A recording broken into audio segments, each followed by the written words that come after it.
For more than a decade, Saturdays and Illegal Curve have been synonymous with one another. With insight, analysis, and interviews regarding the Winnipeg Jets, the Manitoba Moose, and all around the NHL, here are Dave Minuk, Ezra Ginsburg, and your host, Drew Mandel. The Illegal Curve Hockey Show starts now. Good morning, Winnipeg. Good morning, Manitoba. For all those joining us live this morning on our YouTube channel and all of our social media platforms, we say good morning, universe, and welcome to the Illegal Curve Hockey Show. With Dave Minuk, with Ezra Ginsburg, I'm your host, Drew Mandel, here for the next couple of hours. I thought it was Crocodile Dundee. It's not Crocodile Dundee. I'm going to try. I'm going to let you figure out why I'm dressed like this. I'll see if who can get it first. I have faith that Dave's going to get it first rather than Ezra. But I'll let you guys think about it. I have no idea. You have no. Dave's got no idea. You look like Leisure Suit Larry is all I know. Ezzy hates me with a burning passion right now. I know. Okay, got it. The Kentucky Derby. There you go. It's the first Saturday in May. It's Kentucky Derby Day. The run for the roses. You got to dress up. You guys know that, so that's why I'm dressed like an absolute goof. But you look good. I don't think you look like a goof. I like it. As someone who's owned a horse on this chat, I can tell you right now. I was going to say Ace Ventura with that shirt, Drew. That is a good point. Thank you. I didn't quite get to the tailor in time to get him to custom make me a derby outfit, so I had to raid the. I hate to break it to you. You wouldn't be allowed in Keeneland with that outfit. Well, the Derby, that's good. The Derby's in Churchill Downs, not Keeneland. I'm saying you wouldn't be allowed in anywhere in Kentucky with that outfit. Actually, I would fit. This wouldn't be garish enough. That's the flip side. This wouldn't be a noticeable enough outfit. I would need the hat to be a lot bigger, the shirt to be a lot brighter. The jacket, unfortunately, isn't. Oh shoot, I forget the type of fabric that's silk. Nylon. No, it's okay. It's not lit. I'll think about it. Cashmere, Drew. It's cashmere. Not cashmere. Anyways, yes, there you go. It is the 4th. It is the May the 4th. So it was either this or you dress up like a Star Wars character, and I don't have any Star Wars stuff. So in any event, we'll still. Can you imagine it? By the way, Drew, you'd be a legend. Vader. Can you imagine if all of a sudden, like, we go to a commercial break and Drew comes back and he's like in a Darth Vader mask and he's like, "All right, May the 4th," and then next commercial break, Sam, I am your father. some obscure day. Yeah, just keep finding. There you go. Seersucker is what I was thinking about, Scott. Thank you. Yes, I didn't have my Seersucker suit readily available. Maybe for next year. But anyways, for all those celebrating with a lot of bourbon, happy Derby Day. But for the rest of us, let's talk about the Winnipeg Jets on this Saturday morning. Bourbon. Yum. Put it in Ezzy's belly. Good things happen, etc., etc. Anyways, the Winnipeg Jets, garbage bag day, end of season this week. It's all sort of come crashing down very quickly and unexpectedly, given how the season ended in 5 games to the Colorado Avalanche a few days ago. And then the media availabilities on Thursday, all of those are available on our YouTube channel and on illegalcurve.com in case you missed any of those. Yes, Dave? Big, massive, humongous shout out to Colby Spence, who joined me absolutely at the end of season media availabilities for the first time this year. Usually I'm a lone wolf trying to get all this stuff up and losing my mind doing so. And Colby came, he facilitated, he shot all the video, and we worked in tandem. But let me tell you, he was invaluable for me on Thursday. And we were quick. We were quicker than anybody else, and we had it up. And the quality, as he was commenting about how good the quality was in that HD. So the video was amazing. The audio was amazing. So we got those up. Every single one is available for you to watch if you didn't get a chance to see them.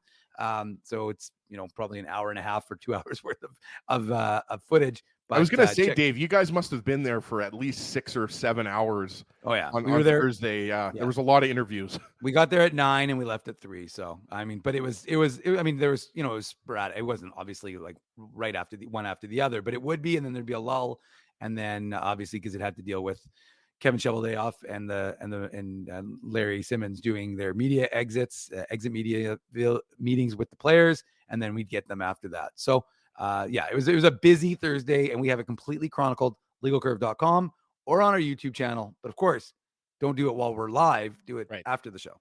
So let's talk about the media availabilities. Let's talk about the exit interviews. And I want to start with the future of current Winnipeg Jets head coach Rick Bowness. We know that the team has an option for the 24-25 season as to whether or not he will be their head coach. It's the team option. We know what he said after the media availabilities. We know what Kevin Cheveldayoff said. I would say that both of them, particularly Kevin Cheveldayoff, in fitting with his previous reputation, kept his cards very close to his chest regarding the future of the Winnipeg Jets head coach. So I ask you guys, you should read Drew, just because we know, can't make an assumption that everybody knows. Did you read the quote from Rick Bowness in terms of what he said? I mean, I didn't, but I certainly can. Or why don't you paraphrase it if you want for the audience?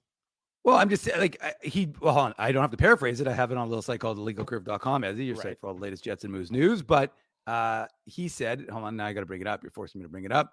Sorry. What stood out to me, sorry, Dave, as you bring that up, what stood out to me was, and you were in the room with Colby, right? Yeah. What stood out to me was he was getting choked up.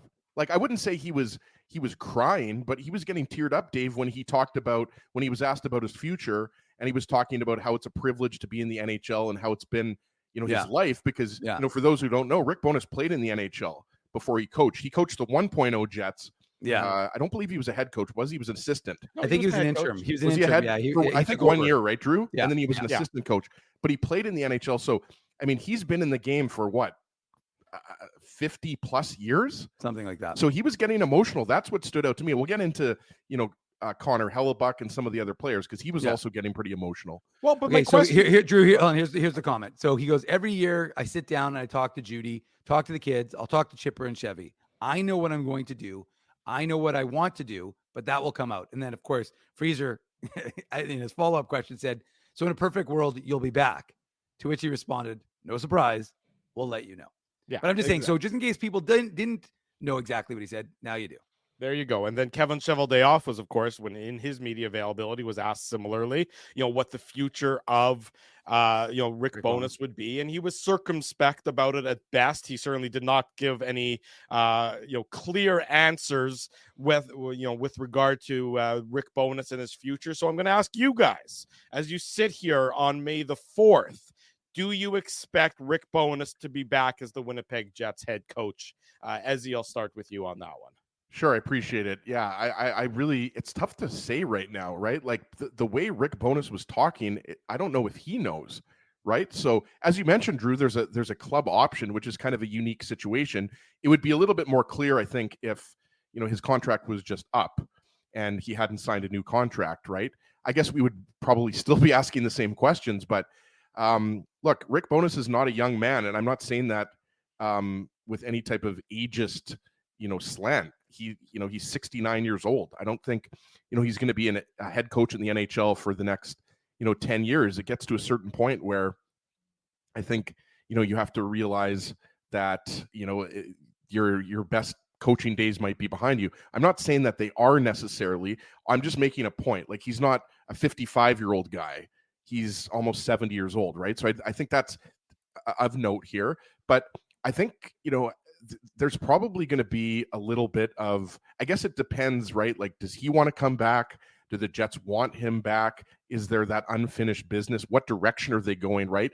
Because I think who's the next head coach of the Jets is directly tied to what direction this team is going. And I'm not talking about whether the Jets are going to rebuild or anything like that. The Jets, let's get that off the table right now. And we're obviously going to talk to Kenny Wiebe about this in about 20 minutes or so. The Jets are going for the playoffs. They're going for a Stanley Cup. Their slogan is literally, we're all in. So I think where they decide to go with this team, I think more so is what I'm talking about is, are they going to bring some younger players into the fold here? Because we know that Ville Heinola, he's ready for the NHL. Like Brad Lambert, if he's not ready for the NHL, Dave, he's close to being ready. He's going to be on the Jets sooner rather than later. He already got a game. Nikita Chibrikov, Colby Barlow. Like, Barlow's going to spend some time in the American Hockey League, but the point is the Jets, I think, have to go younger. And that doesn't mean they have to go younger with their coach. I'm just saying, does Kevin Cheveldayoff, does Mark Chipman, does he think that, Rick Bowness is going to be able to take this team to the next level with some younger players in the lineup, like Heinola, like Brad Lambert? I think, Dave, Elias Salamonson is a guy that's on the radar in the next couple of years, right? Oh, yeah, So for sure. it's really hard to say though, because Scott Arniel is definitely a head coach in waiting. Doesn't necessarily mean he will be the next Jets head coach, but we saw in 13 or 14 games when Rick Bowness was with his wife Judy that Scott Arniel did a pretty good job. I'd say actually an excellent job. So it's really hard to read, Drew, because Rick Bowness did such a good job with turning the Jets into the best defensive team or one of the best defensive teams in the NHL. But it's 2 years in a row where they've been defeated in the first round. So you have to, again, if the answer to the question is we believe Rick Bowness can take us to the Stanley Cup final and possibly win a Stanley Cup, then I think you're keeping him. But if not, then I think that's probably, the last that we've seen of Bowness as a head coach of the Jets. Dave, same question to you. I'll preface it before by mentioning what Darren Dreger said. Oh, okay, good. I was just pulling that up, but okay, I'm glad you're doing that. Yeah, what Dreger said, again, paraphrasing, he was on Sports Center with Jay Onrait, and Jay asked Dreger what his impressions were and what his inkling was, and Dreger said that if basically, do you want me to read you the direct quote? Sure, if you want, if you have it handy, you can go ahead with it. Okay, my gut tells me that's unlikely. I don't think that Rick Bowness will be back. I don't know that for sure.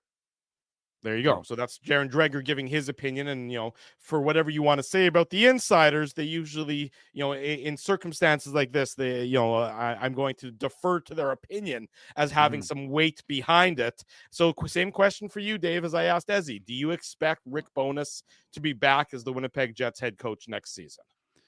I can tell you who doesn't expect him, the chat right now, because I threw up a poll there. We've already got over 50 votes, and so far 72% have said they do not expect him to be back. So keep voting in the poll in the chat. So let us know your thoughts as to whether Rick Bowness will be back or not.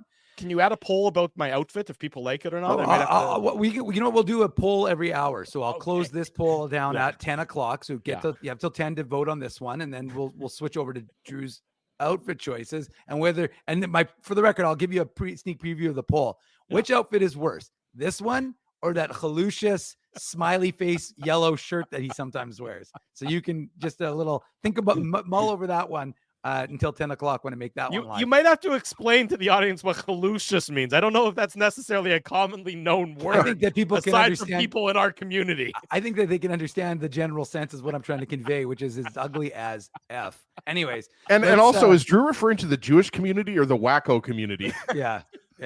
Anyhow, that's a shout out for those who follow federal politics. That went right over my hatted head. Pierre Poilievre, he was. I now realize what you were saying. Yes, it took me a minute to get it. Wow, Drew, missing out on the federal. I try to avoid news. Politics now. That's a different part of my life. Who knew that I was a Legal Curves Rosemary Barton? Anyways, she's from Winnipeg originally. Yeah, she is. No, I mean, look. Rick Bowness was asked to do some things to change the culture of this team and to make things different. I think Adam Lowry, obviously choosing Adam Lowry as the captain, and it's clear that this is a different league. This team is different. Now people can say, oh, well, it's the same thing, same result as last year. Well, this team won the William Jennings, and you can say, well, they failed in the playoffs. That's fine. They did fail in the playoffs. They lost to a team that we all agree could probably end up winning the Stanley Cup. But at the same time, you have to look at what he was able to do. His again, I'm not talking about whether he's a failure or not. The only thing I hesitate on, and again, I was 20 feet from him when he was talking. So you're right when you say he was emotional, you could pick up on that fact. But the only thing I could think of was that unfinished business. He's been, what did he say? He's been to the Stanley Cup Finals 4 times and never won. Yeah. So does he think that he can do it? Now, I mean, let's be realistic. Maybe they need to make some tweaks to the coaching staff, and I don't really, say, oh, you need to do this, But clearly, I mean, Kevin Cheveldayoff listed off the special teams in his end of season as one of the big problem areas for this franchise, where they were very good 2 years ago and they weren't good this year. So we know that that's, an area that is going to need to be tweaked. So, if you tweak that. Hold on. Can I just jump in 1 second? I don't think it has to be tweaked, Dave. I think it has to be revamped. Like, I think, to me, that's almost as big of a problem. Like, you go back to, sorry to steal your thunder, Dave, because I want to go right back to you, but special teams, I think, were, aside from, look, the biggest thing was the Jets played way too much in their zone. We talked about this on the pregame show, on the postgame show. The avalanche speed was too much for the Jets to handle.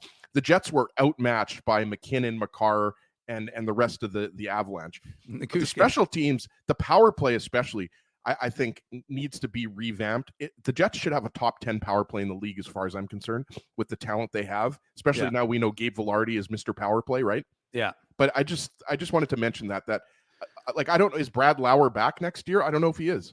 I don't know either, and that's kind of what I was alluding to. And look, John Goins, who's going to be on with us in the second hour of the show, he's fantastic, coaching the QMJHL. So we can ask him about power play, penalty kill, and what he saw from a coaching perspective, because he'll be able to provide some really good insight, I think. But yeah, I just think that there's two things. I mean, this was like COVID hit Rick Bowness hard last year. You could see it impacting him throughout the year. And, this year, Darren Dreger revealed, I guess, that he had kidney stones. That's what he was dealing with when he had to come back from, I'm assuming. Yeah, exactly. Richard Polyp and all that stuff. But, those. Yeah, no, thanks. Well, hold on. The best was, though, that we saw Jordan Hockman, who's an ear, nose, and throat doctor. Shout out to him. But also the guy who's going to be doing my surgery, he was actually at the pregame show. So he's like, yeah, did you get that letter about when you're having your surgery? That's who that was. During that was right after the pregame show ended. I didn't realize he was going to be your physician. That's hilarious. Shout out to Dr. Gall. Go ahead. There you go. So I think Gall should work on gallbladder, shouldn't he? It's funny. Out. We should, as he put Drew in a timeout for that. So I think that there's have some bourbon, Drew. I think there's the unfinished business element of things for Rick Bowness, but I think at the end of the day, I think that there's some frustration voiced by the players, obviously, whether it was they tried to dial it back a little bit or not. And I do think that if I was voting in today's poll, my vote would be no. I just don't think. I think that it's just been too much. It's been too hard with his wife's health and all that stuff. Again, I know he wants to chase the cup, but I think at the end of the day, he's going to recognize what's best for him and probably the family, and what's best for the team is for him to take a step back. Yeah. And I'm not even saying he may stay on as an advisor. Who knows? But I'm just saying I could see them saying, let's hand the reins to someone who's, maybe a little bit younger, a little bit more fortified to doing this for the, because it's not an easy job. It's not an easy job. People act like coaching is this simplistic thing. It's like, you got to eat, like live, breathe this stuff every single day. And you got to like, you go home at night, you got to watch video. There's so much involved in this day-to-day business that, it takes a toll. And so we'll see, but my inclination would be to say no. And one more thing, Drew, it's not a foregone conclusion that if Rick Bowness steps down or the Jets choose not to exercise their option, doesn't necessarily mean that it's a guarantee that Scott Arniel's the next head coach. There's other coaches out there, like Craig Berube, I think, is an excellent coach. He's been linked to Seattle, right? We don't know. Dave Hackstall, I think the reviews have been mixed on Hackstall. Obviously, he did an excellent job with the University of North Dakota. What about the guy that stands out to me who has to be at the top of the list? What about Gerard Gallant? Yeah, a lot of people saying Gerard Gallant in the chat. I can see Luis Batista just mentioned Gerard Gallant. Look, there's always going to be there's good coaching candidates. There's no question about it, and I think this is an opportunity.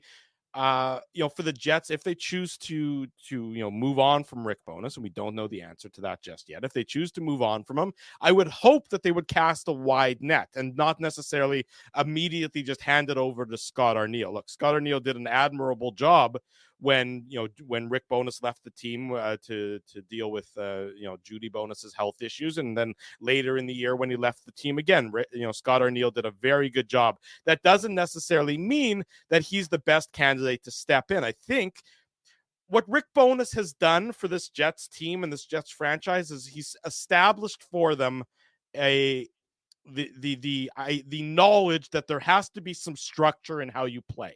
Yep. If any, his legacy after these 2 years is he established structure, and that structure is something the Jets should be able to build upon moving forward. Now, whomever the next head coach is obviously going to tweak the approach a little bit, but Bowness at the very least should have, the players should acknowledge that, yes, you need at least a bare minimum of a structure and a defensive mindset in order to have some success in this league. And that is not a small task that Rick Bowness has accomplished. You can argue to have turned the Winnipeg Jets, a franchise that has never been known for their defense, into a Jennings award-winning franchise, might be close to the tippy top of his accomplishments as an NHL head coach. And that's a pretty damn impressive accomplishment. It is, but I think, and I see that Kenny is ready. He's early for the buffet. There The you go. buffet. Let's get him in. He's ready. He's Okay, queued yeah, up. he's ready. He's champing at the bit as he always is. Wow, There he you're is. bringing him in early. Well, As he you don't can see him don't- there. Don't be stealing my eggs Benny there. Great Well, I lid. just went, Kenny, Drew, when you're ready great to, lid. Look, Drew, I'm great never, lid, I'm never by the going to way. step in the way of the buffet opening early, right? Like just because we're 5 or 6 minutes early doesn't mean we can't open it up early, right? That's good. That's why we're here. That's why we're here. He kicked down the door to the buffet to get in there a little bit early. Yeah. Thank you, Ken. Ken Weeb, of course, joining us, the Winnipeg Happy to Free be here. Press. Yes, it's a busy Saturday morning, lots to discuss. We've started, as you probably overheard in the background there, we were talking about the future of Rick Bowness as the member of the Winnipeg Jets. I'll ask you this, Kenny. Next season, for the 24-25 NHL season, Winnipeg Jets season, is their head coach currently a member of the organization? Yes, he is. Whether it's door number 1 or door number 2, I'm not certain yet. And So you don't. So let me stop you there. Then you don't. sorry, think that- I'm going to put it this way: that there may still be a coaching search if Rick Bowness is retiring or not back. Mhm. But I would say that the likelihood will be that Scott Arniel is the head coach if Rick Bowness is not. And for folks who think that that's some sort of True North congratulations or lifetime achievement award, it's not. It is true that Scott Arniel worked for the Winnipeg or the True North folks before with the Manitoba Moose, played for them, was their captain, was an assistant coach, was their head coach that took them to the Calder Cup final. But this is not a lifetime achievement award. And a thank you for your service. For folks who have forgotten, Scott Arniel was part of important coaching staffs with Alain Vigneault with the Vancouver Canucks and New York Rangers, including a team that went to the Stanley Cup final. He was part of a Washington Capitals staff that, under Peter Laviolette. And, you guys heard when I asked him about Scott Arniel on the first visit by the Rangers this season. And Peter Laviolette, a guy who has won the Stanley Cup and has been around the NHL for quite some time, is one of the winningest coaches in the NHL, said that having Scott Arniel on his staff made him a better coach. So, the fact that Scott Arniel chose to move to Winnipeg with the wife that he married and has continued to make it his off-season home, something. I'm glad he didn't choose to come to Winnipeg with the wife he didn't choose to marry. Drew, just stick with me here. For all the folks who say there's not enough players invested in the community, Scott Arniel, an original Jet, has made Winnipeg his home and continues to. And that's not why he's being hired. He's being hired because he is a smart coach and a very capable person. And sorry, when I mean hired to the staff originally. What is to come in the next days or weeks is definitely is something I am watching with as much interest as everybody else. We're trying to pick up the breadcrumbs as best as we can here. To me, Rick Bowness is an emotional person. We know that. If you were in the room and Dave was in the room, his eyes were welling up, and I don't think that that's for no reason. I wasn't in the room, Kenny, and you could see he was, he wasn't cutting onions, that's for sure. No, and again, that's not to say that. Again, I don't think for people who wanted decisions 3 days ago, like you don't make a decision like this before having exit meetings with players first, then exit meetings with coach and general manager. That is the order of operation. If the decision had been made, like I said with Hustler yesterday, this isn't a Dave Lowry, thank you for being the interim head coach. If you would like to apply for the job, please do so. That's not what's happening right now. But again, and I don't think it's just optics. When a guy is nominated for the coach of the year, I don't think that the Jets are, if there is a decision to come, I don't think they were waiting for the nomination, but at the same time, and they're not going to, Rick Bowness said it so well, Dave, right? we know there's been lots of criticism, and hey, some of it is warranted criticism. Mhm. But Rick Bowness said, I'm okay with the criticism, and I'm okay with making decisions that people don't agree with. I mean, Yeah. sometimes it works out, sometimes it doesn't. Now, that's what the Jets are faced with. Are you going to be faced with, the questioning that comes with, potentially, moving on from someone who is again, we think that Rick Tocchet is probably the most likely winner of the Jack Adams Award, and it could be Andrew Brunette, but Rick Bowness is a deserving finalist, and Paul Maurice would have been too. And I'm not just saying that because Paul coached in this market. Paul played without two of his top defensemen for a chunk of this season and still won the division and tied for fourth with those same Winnipeg Jets. So it's an interesting decision. And again, Rick Bowness may decide to retire. I mean, when you're still feeling the emotion and rawness of having lost and the disappointment that comes with being a first round exit after thinking that you had a Stanley Cup contender in your dressing room, of course you want to feel, you're going to feel all of the things and say, I'm ready for training camp to start tomorrow. Now, if he goes back home and, gets to Halifax and plays a few rounds of golf and suddenly has the conversation with Judy and his kids that he said he was going to have, maybe he changes his mind, with some second thoughts. Now, that's not what I heard from Rick Bowness. I heard a guy who sounded like, Drew, to your point, when you consider, and this is, for folks who are only thinking that Rick made bad decisions, I'm here to tell you the Jets are playing today, at least in the regular season, the way Paul Maurice wanted them to play, but never could get them to play in terms of defensive zone commitment. So the Jets aren't going to just say, get lost. They know the strides they made. And the fact that they didn't translate into the playoffs, of course, that's something that you have to investigate. Why was that? But I can tell you right now, it wasn't a bad plan that the Jets had going into the playoffs, because they executed the plan, 8 days earlier against the same team. But as Connor McGahey reminded me, guys, the year that the Avalanche won the Cup, he said, I think they were 1-6-1 or 1-6-2 in the last, games before the playoffs arrived, and then cranked their intensity up to 12. Mm-hmm. So again, this is very fascinating, and it's a big time discussion point, and it's important. But no matter what happens with Rick Bowness, Drew, you nailed it. The fact that the Jets became a consistently sound defensive team, like, we're talking, this is miracle work territory, and I'm not saying that for effect. Now, part of it is due to roster construction. Kevin Cheveldayoff has turned over the roster to include far more two-way players and deserves credit for that. But guys, as I wrote, Kevin Cheveldayoff just had the best year of his 13-year tenure as general manager, and it amounted to one playoff win. So as good as that year was, he has to be even better this summer in an offseason.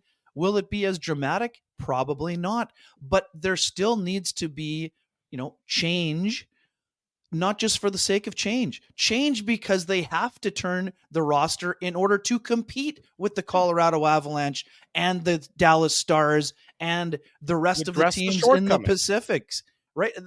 Those are the facts. The Jets defense core has to be improved. Like, Josh Morrissey has put together two of the best seasons in franchise history. Yep. And the fact that he is a, at least top 5, if not top 6 Norris Trophy vote receiver for 2 years in a row is outstanding. But 2 of the Jets' top 3 defensemen are unrestricted free agents and are not guaranteed to return. So not even if they did return, they need to improve the defense core. If one of them moves, that challenge is harder. If both of them move, now it's not a total back to the drawing board, but you're going to have to be creative in terms of trades or free agency. So, Kenny, Drew's not the only person that has a prop. I obviously support the Winnipeg Free Press. Hey, nicely got- done. Nicely done. I've got your article with your colleague Mike McIntyre, the headline "Who Will Stay and Who Will Go." Yeah. And you just talked about Brendan Dillon, Dylan DeMello, 2 UFAs, and to me that and we can get into Sean Monahan and Tyler Toffoli, who are obviously also pending UFAs. To me, I can tell you, we're not going to have to spend much time with Tyler Toffoli.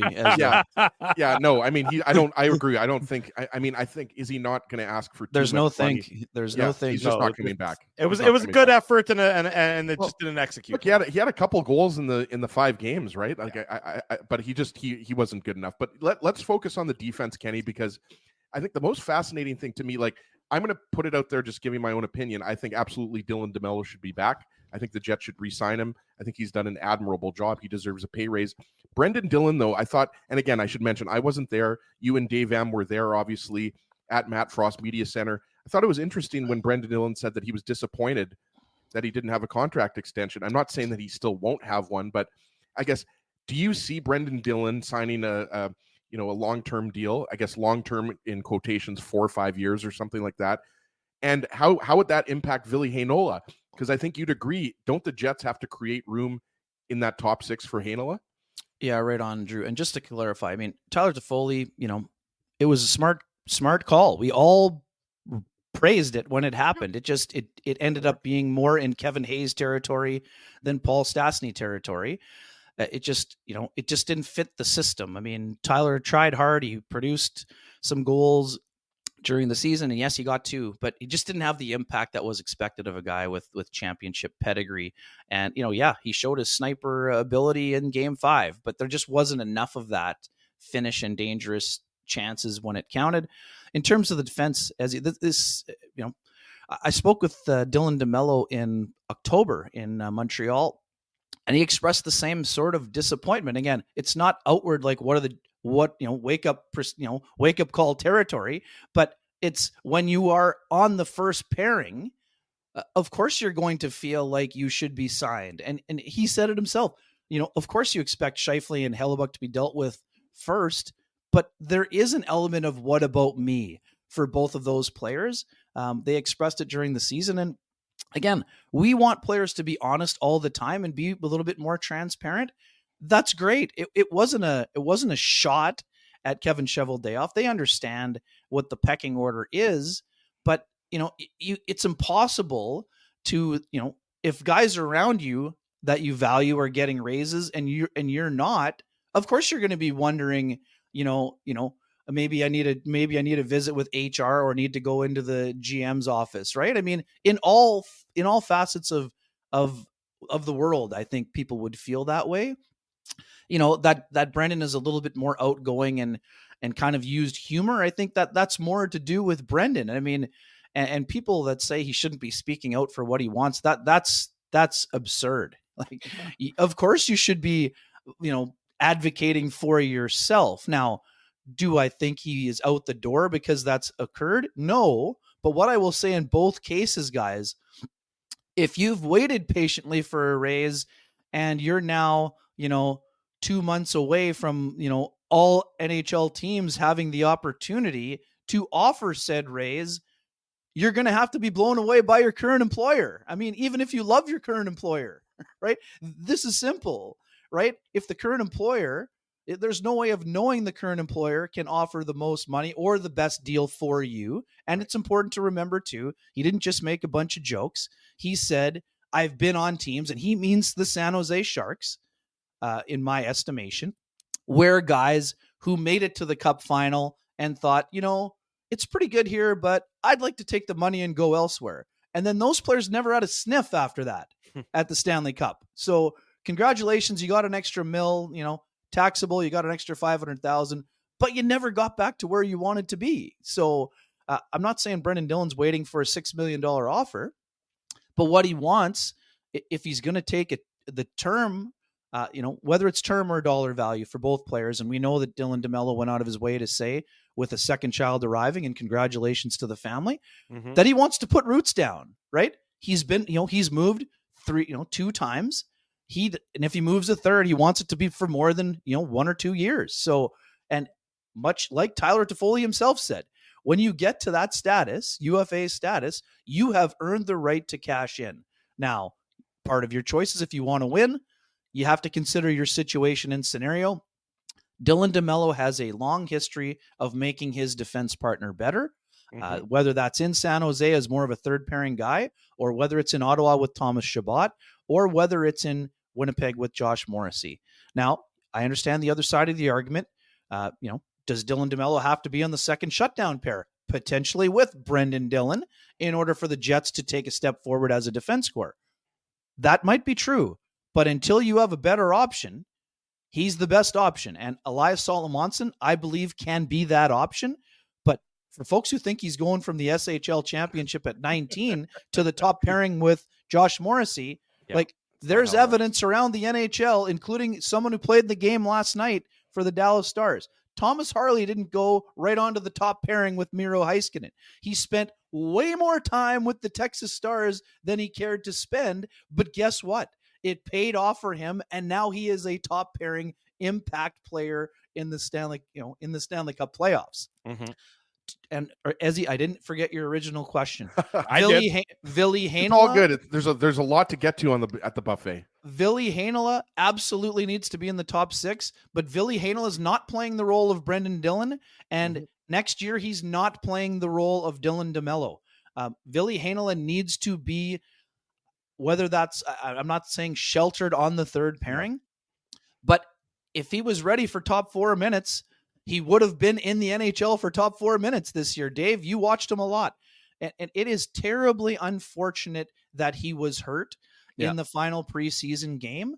But even if that weren't the case, he was going to be on the Jets' third pairing this year and potentially help the second power play. Things that Declan Chisholm did with the Minnesota Wild after he was claimed off waivers. Now, as I wrote, to me, that's a mistake by Kevin Cheveldayoff, who had a fantastic year. But the reason you are allowed to make that mistake is that you have a player in Ville Heinola that has many of the same characteristics, and you're counting on him to do the things that Declan Chisholm did this year, and you're maybe even counting on him to do those things better than Declan Chisholm did them. Otherwise, maybe Declan Chisholm is solving some of the problems that we're talking about right now. But it's a massive summer for Ville Heinola. And I understand some people think that, he is stagnated. That's not what I think. But what I do think is that if you absolutely no doubt, Ville Heinola is going to be in the NHL this year. But if he's not with the Winnipeg Jets, he'll be with someone else. But if you're Ville Heinola, the opportunity to make an impact on the defense corps has never been greater. And that means you have to have the absolute best summer of your life, and you need to go into camp and blow the coaching staff away and show them that you not only want to be a regular player, but that you're going to be running the second power play and not anybody else who's on the roster right now. Ken Wiebe, our guest Saturday morning. This is the Illegal Curve Hockey Show. Kenny, take a deep breath while I do this reset so you can get you worked up again for your next answer. Drew worked Mandel, up. I'm just getting started, buddy. I'm just getting started. Drew Mandel, Dave Minuk, Ezra Ginsburg, Ken Wiebe. If you haven't already done so, smash the like button, subscribe to the YouTube channel. I can attest to what Ken is talking about, and we'll have that media availability with Ville Heinola up on our YouTube channel very soon. And you're right, Kenny.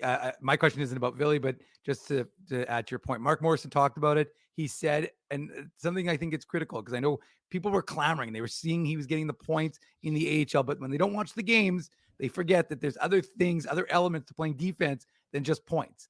And so, it took a while for him. I know he didn't want to admit it, but it took a while for him to get back to being who he is as a defenseman. And it really almost took to the end of the season till we really kind of saw him return to the form. I mean, he missed 4 months of the season. He was in peak form. He made the team according to Rick Bowness. But ultimately, when you're that far behind and everybody else is that far ahead of you, and you're starting from the starting point, and everyone's already had 4 months of the season, you're not getting it back after a month or two. So, he sounded like a motivated player. He was motivated last year's exit meetings. He said he was going to have a good summer. This year, he did say he's going to get away from and turn his phone off. So, Kenny, if you try and get a hold of him in the next couple of weeks, you're not going to get a hold of him. He's with family in Finland. He'll be golfing. He'll be unavailable. The Finnish golf tour is huge this time of year. but he did say he's going to, get back to that same sort of mentality that he had last summer, and that'll be good for him and that'll be good for Jets fans. But my question, getting it back to other players, is the comments by Connor Hellebuck. I thought they were fascinating. And of course, there's nothing folks in this market love more than his opening sort of dialogue where he said, Are you sure they love it? Well, I'm being sarcastic there, Kenny, but yeah, but no, but it's not even that. It was actually more his comment in response to Sean that I thought was very revealing when he talked about his mentality about, in game 4, how he thought he had to steal it for the team, that it needed to be all about him. And it's funny, I thought it was incredibly revealing, and I didn't take it to be selfish in any way. I just thought about it's a guy who, it's an individual position. People forget, where it's a team game, but goaltending is such an individual position and it's so impactful on the game. I don't know. What was your takeaway from his comments? Because I thought they were incredibly revealing, incredibly insightful. Yeah, absolutely. And, it was very interesting for sure.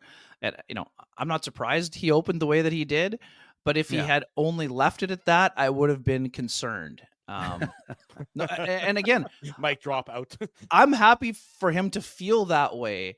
But for me, the most important thing that he said was that he finally said, I need to be better. That was what hit me the most. We know Connor mentality is a, power of positivity. And hey, I live in that world, guys. I'm it's not glass half full. It's 15th, 16th full if it's not absolutely full. Unless Kenny, unless you're on the show and then you've drank the water. So then you have I was going to say, what about Sean's glass? I think Sean's glass. How much water is in Sean's glass? I've got 2 glasses. I'm ready for overtime, boys. Let's not forget our show after Game 5 ended at 3:53 a.m. I saw that, Kenny. I'm ready to go as far as we need to go, and I know that one of your commenters made the joke. If you have a 2-hour show, all you need is one guest. But I'm not here to steal the entire 2 hours. Anyways, I like the commentary. And I also I love the fact that he said he wanted to, steal a game because he needed to. But now what you need to do if you're Connor Hellebuck is you can keep that mentality, but adjust the pressure points. That's the key for Hellebuck moving forward, because you obviously, it seems like he was admitting that the pressure kind of got to him. He wanted to be in the game, but he heaped so much pressure on himself that it just didn't happen for him. And hey, that's a good admission. And I would also have been fascinated. I think that, and again, not to get off track here, but I think Sean was asking him about his personal process, and and that's good that he shared, because Connor he's a very smart person, but he doesn't let you inward very often, which is why I appreciated the fact that he was so, outspoken about it and emotional, because a lot of people look at Connor like he's just some robot that he's always going to feel like his game is great and no problem. And, and he even said it between games 1 and 2. He said he was feeling so good that it's basically a fluke when you score on me, which to me had some tinges of 2018 attached to it. But at the same time, I think that the reflection that he had was very important. And hey, let's not kid ourselves. I mean, we saw the stats. You guys follow Mike Kelly. 10 screenshot goals and tips. Yeah, that's hard to contend with. But what it that has to be a record, Kenny. Like, that's ridiculous. That's a lot of screens. It's a pretty high number. And involved in the 24 total were a lot of backdoor taps, and 6 of those were on the power play, at least 6 of them. And let's be honest, there was a 7th because Neil Pionk was 1 second out of the box, but not in the play. So that's a factor. But if you're an elite goalie, and Connor Hellebuck is an elite goalie, and the people that saying that he's not, they need to wake up. They need to wake up. But if you're Connor Hellebuck, you have to find a way to get your shoulder on one of those bar down shots, or you need to, get around the screen. And, when Neil Pionk accidentally, redirects a puck, you need to kick right to left and get your pad down before it goes into the back of the net. Of course, it's not your fault, but Connor said it himself. It's not about the stats. It's about making one more save than the guy at the other end of the rink. He didn't do that in the series after game 1. So of course he has to wear part of it, but it's not as simple as if you just tuned into the box score and said, oh, well, Connor Hellebuck, 501 goals against, an 870 save percentage, obviously cost the Jets the series. That's not true. He has to wear part of the responsibility because he plays the most important position. But why were the Avalanche able to get to the net for those 10 deflected shots and screens? Because they don't defend the front of the net well enough, which is why you need Brendan Dillon or someone like Brendan Dillon, and you probably need a second guy that's good at doing that and keeping the front of the net clear. Well, So the problem for the Jets is that you need to keep the front of the net clear, but you also need to improve your exits. So find guys that are on the Vegas defense, right? You need to find big guys and mobile guys that also keep the front of the net open. You don't need 6 of them, but you need at least 2 of them. Well, let me ask you this, Ken. I mean, we've talked about the defense, and but if the Jets can only re-sign one of Dillon or DeMello, who is priority given everything else that you have to consider in context? The Jets are weaker on the right side. That's They have fair. more talent coming up in the system on the left, where potentially Dylan Samberg is ready to take a bigger role, and Ville Heinola is ready to take an NHL role. So that maybe strikes against Brendan Dillon. So from your perspective, which one is more of the priority between the two? Yeah, Drew, I'm going to apologize in advance here. You have a hedge? Well, no, Hustler asked me this yesterday, and, Okay. sleeping on it didn't give me the answer.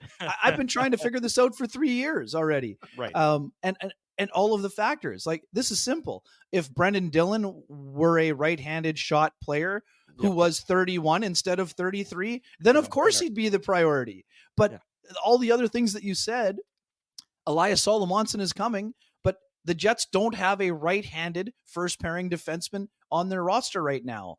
Unless Brendan Dillon is going to play the offside, which he has in the past, unless Brendan Dillon is becoming Josh Morrissey's partner, then they're on a level playing field. I mean, and again, I'm not saying that to be on the fence. This is accurate. Right now, they're 2 and 3 on the depth chart, and it's more like 2A and 2B because of all the qualities that are there. And guys, they're not just good players. They have been an important piece of the culture turnover that we've seen. Incredible guys who have been quiet. Dylan DeMello, a little bit more of a quiet leader.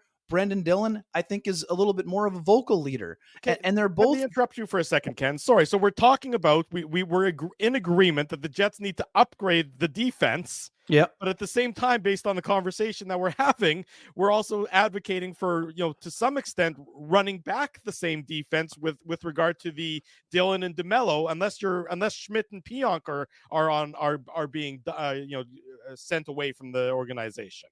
No, and that's fair, Drew. But what I'm saying is that if you're trying to upgrade, I don't think the upgrades are coming in the 2-3 slots. I think the upgrades have to be coming in the, whatever the number 4, 5, 6 slots. And yes, Dylan Samberg can move in, but Dylan Samberg's not playing like Brendan Dillon yet. And again, part of it, Dave, I think you would agree, even though he played some right side on the Moose in the past and at university, Dylan had some hiccups in the playoffs. And Dave, this reminded me of the series with Milwaukee, where Johnny Kovacevic and Dylan Samberg were the best pair during the season.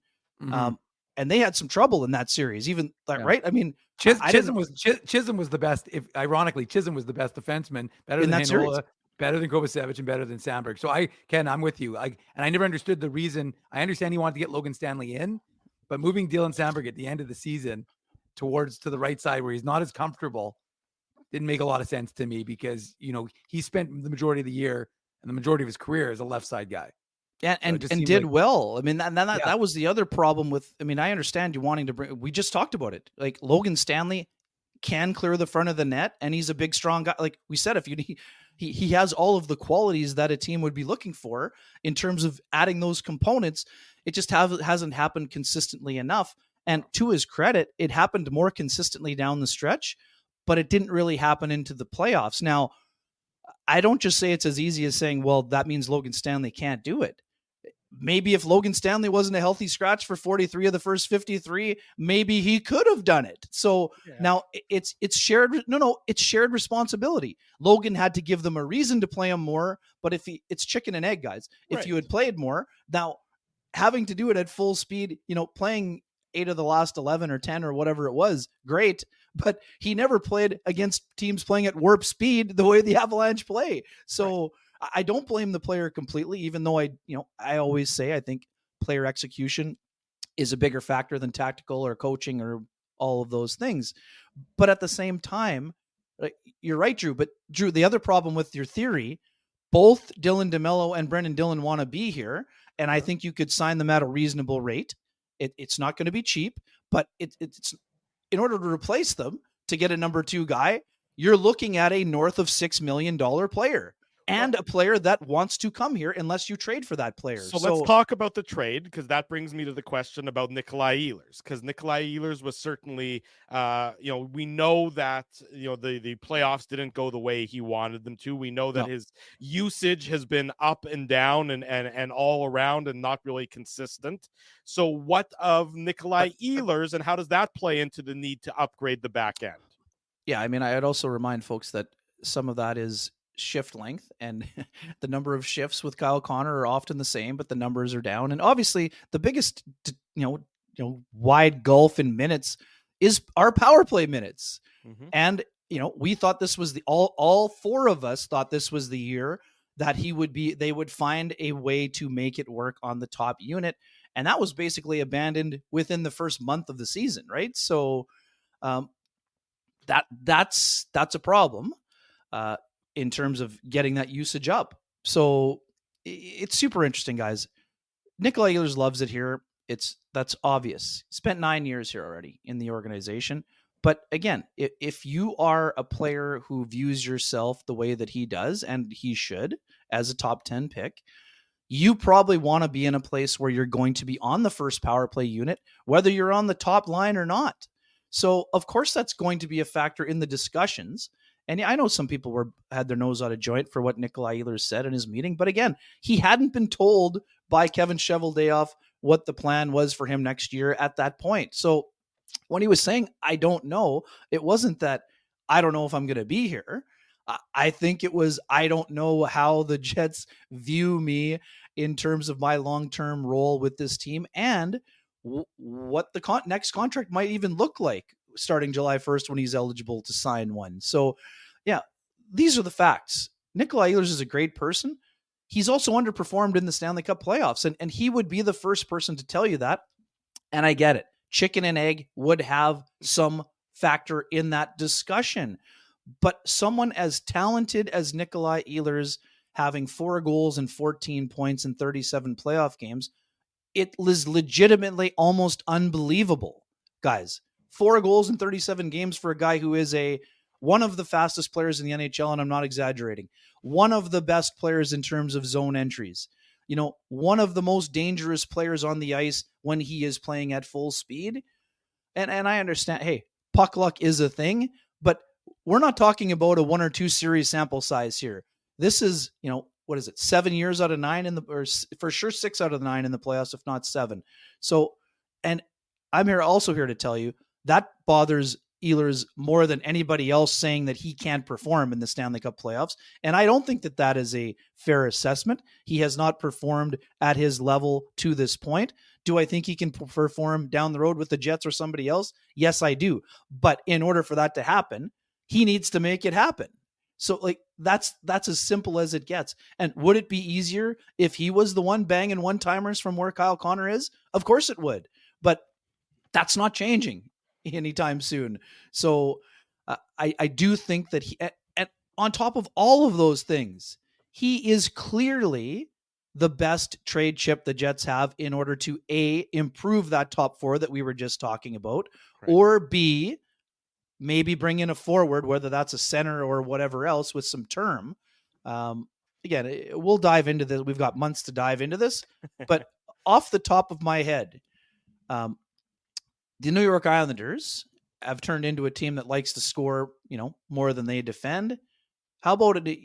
my first thought would be Ehlers for Ryan Pulock, guys, and not because he's local. Because shout out to Grandview, right? Shout out to Grandview. Yeah. Dauphin too. Yeah. Yeah, there you go. Brandon, like he's got lots of folks that support him. I think he is going into the last year of his deal as well. This is a fairly big right shot D, big shot. Defense has worked incredibly hard on his defending. Whether Ryan Pulock is on the shutdown pair with Dylan Sandberg or Brendan Dillon or whatever else, that would open up a world of possibilities for the Winnipeg Jets. Now, having said that, you would need Pulock to sign a contract extension, I think, in order to make a deal. He signed a big money deal in New York, Kenny. Oh, sorry. Okay, good for him then. Yeah, he's bad research. I'm glad you looked at it. He's under Kenny. If it helps, yeah. makes you feel better. I didn't realize. I'm going to say that's what I meant. You need a guy that's already under contract. That's right. Ehlers is the guy that needs the extension. And not only that, he's willing to waive his no trade clause to come here. Kenny, we'll get rid of this whole part in post production. But sorry, that's the type of player is what you would be looking for. Maybe a younger, maybe a little bit more mobile, but that's the type of player. And the reason why I say this, Patrick Waugh obviously would have, some experience. Would he not have some experience watching Nikolai Ehlers from his days in the Q? So, I mean, to me, we often used to talk about Patrick Laine being a fit with the Islanders, a team that didn't score much. Now they've sort of been a team in transition. Ehlers with, somebody like Matt Barzal and Anders Lee would be, pretty frightening for opponents in the Metro. But so that's the type of deal you would be looking at, like a top four deal. And would the Jets love to, get one of their first round picks back or get some of the draft capital back? Of course they would, but and maybe they can get a draft pick along with something like that. But I don't. And again, let me clarify. I don't see the Jets trading Ehlers just for a draft pick. That doesn't make sense with where the Jets are in terms of their window. Right. You're not saying to Connor Hellebuck and Mark Scheifele, we're competing, and then trade a top six forward for a first round draft pick that's not going to hit probably for 2 years. So anyways, it's going to be a fascinating thing. Do I think it's more likely than not Ehlers is traded? I don't know, but I would say that, unless they're willing to trade somebody else, I mean, you just said it, Drew. They can't run back the defense core and they can't really run back the core itself. Now, I'm not saying you got to trade all of the core, but I think you have to change the mix a little bit in order to try to upgrade some of those other areas. And we also know, I mean, as he said about Sean Monahan, the Jets also have a decision to make there. I mean, and that was going to be, sorry, Kenny, just to quickly jump in, like, that's going to be my last question. And as I'm asking that, I don't know if you want to take another. Oh, I can stay. Sorry, your water. What I meant to say is I just haven't got my fingers over to say yes. I am available for another half an hour. Of course, we've got time. We have time. It's not nice enough to be golfing today, so let's keep the conversation going here. Absolutely, Kenny. And the question I wanted to ask you is, you've already kind of hinted towards this, that you think Sean Monahan is a good candidate to re-sign with the Jets. What do you see, or how do you see a contract? Is it a 3-year deal, a 4-year deal? Like how do you think this is going to shake out here? Yeah, I mean, and again, I haven't spoken to the agent, and I don't think the agent would be revealing his tactical ideas anyway. But you just have to look at it this way: Sean Monahan was just on a pair of, he was just on a show me contract that paid him $1.85 and $2 million with his bonus. So, unless you're on an entry level contract, guys, not a lot of number 2 centers in the NHL making $2 million, nor should they be. So it's going to be a raise. To me, you're at least doubling the contract. So I would say it's more likely to be in the 4.5 to, would he like it to be north of 5? Of course. Let's just put it this way. I don't think it will not hit 6, but it will not be 4. So I would think it's somewhere in the middle. Could it get to 5? Maybe, but it doesn't necessarily have to. That's in terms of term. Would a team prefer 3? Yes, but if you're the Jets, you have to go to, I think you would be comfortable going to 4 because Yes, Brad Lambert has played center, and I want to transition over to him when I'm done this answer about Monahan, because we've got Dave here, and he has watched Brad Lambert all year long, and not just like Jets fans who saw him play one game and said, "Man, where's that guy been? He should have been in the NHL all year. What's happening here? Look at the speed." Anyways, he's bringing the claws out on Saturday morning. I like this. Well, I know. I've covered both leagues, and, Yeah. and I know how people think. We've got a 24-year sample size of how people feel about American Hockey League prospects. Anyways, Monahan is going to get quarterbacks at least 3 years, and I think it has to be 4 in order for him to get sign here. I mean, I don't think it's the Winnipeg discount, or it's the surcharge tax, I guess, in this case, but if Mark Scheifele is about to go into a 7-year deal, which he is, and you want to be having someone to ride shotgun with Mark Scheifele, because that's what they've wanted the whole time, whether it's Brian Little, whether it's Paul Stastny, whether it's Pierre-Luc Dubois, who I understand people are having happy times, pointing their finger at currently. You think they buy him out? No, I don't. I think that he comes back with a different mindset, maybe, let's say. And from talking to people, he sounded pretty humbled by the experience here. And we know that he put on a brave face when he came through Winnipeg, and I honestly feel that he feels that way. But anyways, back to Sean Monahan. And again, did he have a tougher playoff than most expected? Yes, he did. But he also was one of the more dangerous players for the Jets. I think 13 shots on net, had a crossbar. So I didn't see this big dip in his play like some people seem to say, oh, well, this was obviously going to be coming. Was he skating the same way and as smoothly as he was late in the season? No. But guys, when I was leaving the Jets room after Game 5, Sean Monahan was coming out of the back room with the doctor, and I don't think he was having his year-end physical. So much like other players, there was probably something nagging him, and that would sort of line up with his impact in the series compared to his impact in the final couple months after he was acquired. So I think he is an important part because he fits in a number of ways. Even though, most people just see the cliches and the scrums, like this is a guy that fits in on a culture side. He's played in Canadian markets. He is a guy who is a perfect complementary number 2 guy, even though he has played as a number 1 previously. He can score goals. He helps the power play. He plays in a position of need in the bumper position. He is their best face-off player. He contributes to the penalty kill. And by the way, his 5-on-5 minutes are pretty darn good as well. So, I mean, again, Drew, to your point about earlier, if you don't sign Sean Monahan, right, who are you going to find as a number 2 center in a $4 million range that checks all of the boxes that I just mentioned to you? Yeah. Those guys are making $8 million when they're 25 years old. So, again, much like some people that said, oh, how the hell can you give up a first-round pick for Sean Monahan? Well, because he immediately made 5 areas of your team better. That's why. And now you can sign him to an extension, right? Yes. In an ideal world. That's why. So anyways, he's an important player, and I know we're going to break here. Let's save Lambert for after the reset. Okay. Are we going? Okay. Sorry, I'm going to try. Drew, I'm going to try to. I'm not only going to the buffet. Well, I'm going to host the show too. I'm going to. We got Coach John Goyens at 10:30. So why don't we take a break and we'll come back with more of Kenny Weeb. Okay, there we go. There you go. It's the Illegal Curve Hockey Show. We're live on this Saturday morning. Keeping Winnipeg laughing for over 30 years. Rumors, Canada's longest-running comedy club, bringing you the biggest laughs from the best comedians on the planet. Jerry Seinfeld, Chris Rock, Jon Stewart, Dennis Miller, Brad Garrett, the greats, and all the up-and-comers too. When was the last time you laughed out loud? Make it a great night out with friends, or book your office or birthday party. Even a fundraising event at Rumors. Get all the details and dates on upcoming shows at rumorscomedyclub.com. Hey, Drew. Ezzy, whoa, what a smile! Yeah, I got my crowns done at Linden Market Dental Center, and they whitened my teeth. I see. They're so bright that every time I smile, they go, "We have hockey tonight. Do you have a mouth guard to protect those pearly whites?" I sure do.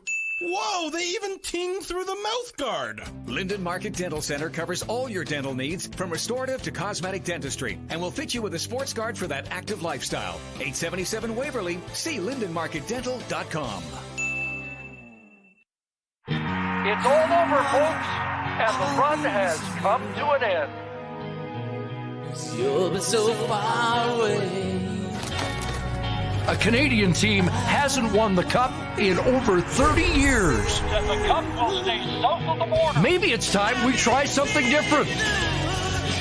This playoff season, let's cheer with the fans we've always cheered against.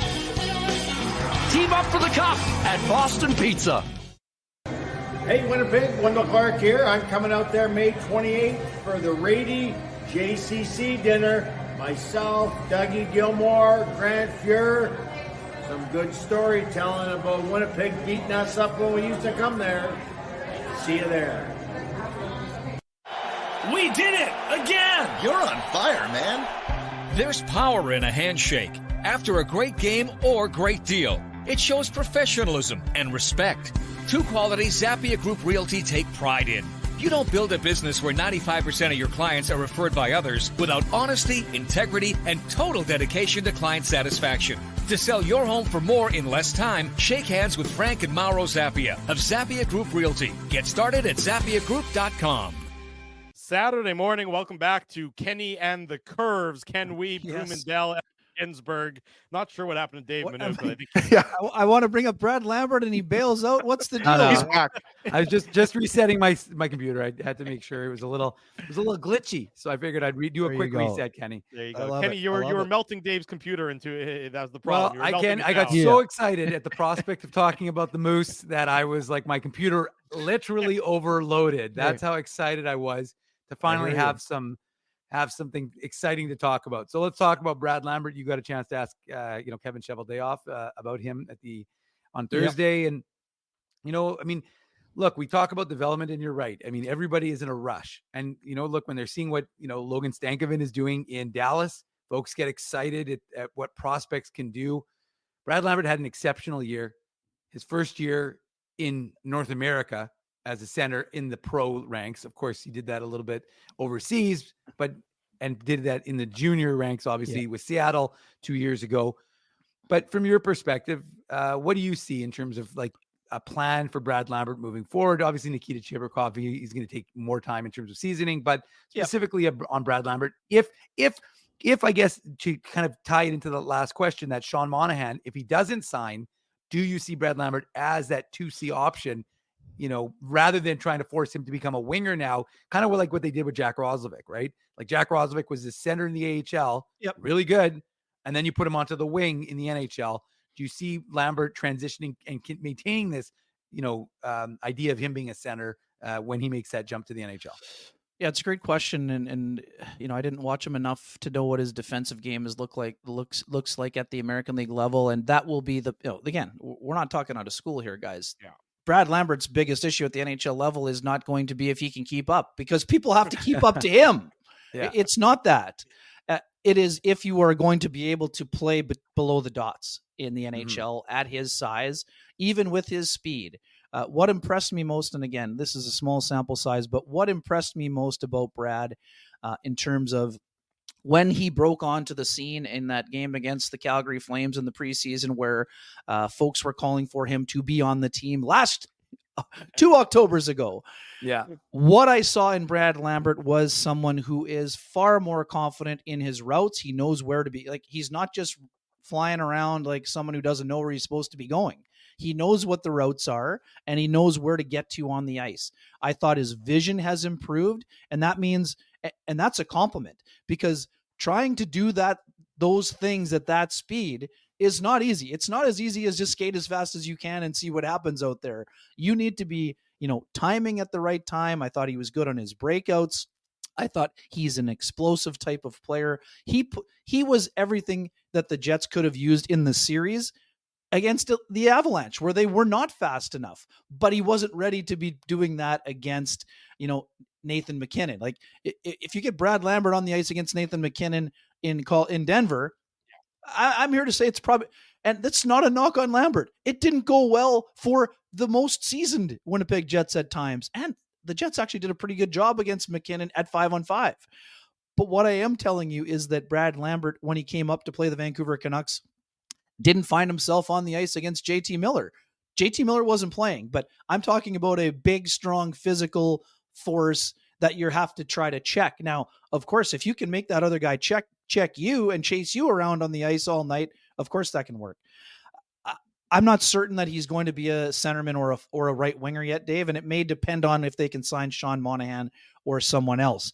But if Brad Lambert is going to be the second line center, you better be insulating him with a winger like Arturi Lehkonen. And I don't mean Lehkonen in particular. I mean someone with the skill set of Lehkonen. The Jets have had guys like this before, whether it's Michael Frolik, a guy like that, a guy that can score, but a guy who is so defensively, or Andrew Kopp, like a guy like that, a guy that is so defensively responsible that you're going to be able to gloss over all of the young player hiccups that will come with someone like that. Nino Niederreiter, Vlad Nemesnikov, guys like that who are on the line, who are on the roster currently. Yeah, big, strong guys. And I mean, free agency, like I'm curious about a guy like Jake DeBrusk. I mean, Jake DeBrusk is coming from a program that's, pretty sound. He's going to attract some attention on the marketplace. Big, strong guy, played in Swift Current, Western Canadian kind of guy. Again, to play wing, not to play center, but big body that can skate. So, could you envision a second line of Jake DeBrusk, Brad Lambert, and Cole Perfetti, or something or maybe even Nino Niederreiter, as you mentioned? I mean, that's interesting to me. But the biggest thing for me, guys, and we just saw it. Stankoven's a great example, Dave. But as you know, that's 3/4 of the year in the American Hockey League. Yeah, and I'm here to tell you, in another year where Logan Stankoven's Kamloops Blazers weren't hosting the Memorial Cup, Logan Stankoven might have been in the NHL last season out of training camp. Right. So the fact that they marinated him to be such a sound player at the American League level, and hey, some people don't pay as close attention as you, Dave. Dallas has a guy who just got named MVP of the American League. Yeah. That is also going to be on the team last year. So the integration of some people are going to look up and say, oh, hey, they got Wyatt Johnston, Maverick Bourque, and Logan Stankoven in the lineup. Yeah, that's true. But they were all spaced out one year after another. So Cole Perfetti spacing out, Brad Lambert, and now, whoever the next player is going to be. And I love Chibrikov in that game too, Dave. I know he's a feisty guy along with having ability to finish. The only thing with Chibrikov is I think he probably needs another year of seasoning and keep working on his skating before he's a full-time NHLer. But that's the kind of guy that can help round out a roster as well because of the feistiness. But again, at that size, playing a feisty game in the American League, which is difficult, becomes even more difficult at that next level. So I think that would be the only thing that I wouldn't say worried about, but he's going to have to show durability, and he has done it at the American Hockey League level. Again, and I don't want to play the host here, but Dave, how did Colby Barlow look at the American Hockey League level? Speaking of future prospects who are, probably more than a year away, but some people think that, what happens at training camp can Colby Barlow have a good camp and make the Jets this year based on the injuries that he dealt with? Am I being asked a question on this show? This is fantastic. Well, I told you it's a non-hostile takeover. And Kenny, please host. We've been looking for an ultimate host for years. Hold on 1 second. 1 second. 1 second. And perfect show.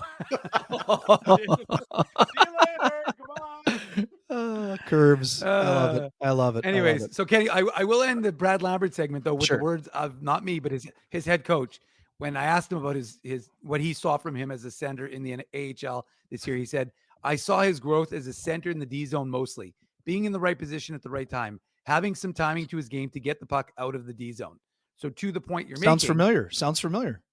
Exactly. But it's that idea of nice one, Tim, bro. But that's the whole point. The point we misspelled wrong. That's the only problem. So they get an automatic fail in journalism. I've been called worse, guys. I've been called worse. On this show, in fact, you've been called worse. True. Anyways, Kenny. So yeah, so it is an interesting development curve on Brad Lambert, but I just thought that was a good way to kind of end that beautiful segment. And just like I said, in terms of Barlow, I mean, speed is definitely going to be his thing that he needs to focus on. We talked to him, at the end of the season. He got the 3 games in with the Moose. Didn't play any playoff games. He looked good. I mean, first of all, his shot, kind of Patrick Laine-esque on the power play, really good. We know he had 40 goals with Owen Sound this year. My guess is, much like they've done with guys like Mark Scheifele, is he'll come to training camp and then he'll go back. Obviously, the AHL is not an option for him next year. But yeah, I think, it was funny. The first time we saw him play, we saw a guy who just didn't want to make a mistake. He was just kind of getting his feet wet at the pro game and just kind of wanted to be impressive, but not make mistakes. And that's what he talked about. He wanted to just kind of earn the coach's respect and that trust. And I think he did. I think, like I said, he's got he talked about his east-west in terms of his movement, which I thought was some really interesting insight that he provided in terms of himself and what he needs to work on specifically in terms of the summer. But if I was going to say anything, I'd probably say it's probably a foot, like a speed issue, just in terms of like, that's what he needs to work on. So I think Barlow's got a fantastic shot. I think he'll be a great young player soon for the Jets, but I think my guess is he'll come to training camp, go back to Owen Sound, dominate there. And then you're talking about him with the Moose the next year. Yeah, right on. And again, just for folks who have forgotten, I mean, Colby Barlow getting sick on the day that he signed his ELC was costly in the fact that it prevented him from getting into any preseason games last year. So you're kind of like, not to say that you wouldn't have been nervous for that American Hockey League debut, but if you've already made your NHL preseason debut, you're probably less nervous when you're coming at an end of a season than you might be if you had not played, any preseason games, which is, he basically had his whole camp taken away from him and all the time that you would have been spending with those NHLers and getting the tips that Mark Scheifele got the first 2 years. I mean, he was still around the team, but it wasn't around them as much as he would have been. And, I had a great talk with Colby during the year. I'll just read you the quotes directly from Colby. Yeah, I love it. Can go, but it's just, so this is what he said in his exit meetings. He said, or his end of season, I should say, just continuing to work on my speed and my agility. I think I'm a powerful skater, but not the cleanest right now. And then he said, I want to find a better stride going east to west. And then this was the highlight. He said, come back with more of a man's body, which was amusing given the fact that he had a full beard and looks nothing like, a 19-year-old kid. Anyways, just wanted to get that one in there. No, good. It's important. And we got a scouting report up from Stacy too, who lives in Erie, Pennsylvania. Beautiful. No, he's a very good prospect for sure. And again, I'm expecting him to have an impact, but again, it's on the Windows side. His impact is 2 to 3 years away, not 5 months away for folks, like just to start. And again, for those same folks who thought Rutger McGroarty was just going to come in and replace Cole Perfetti on the second line, that's just not how it's going to work.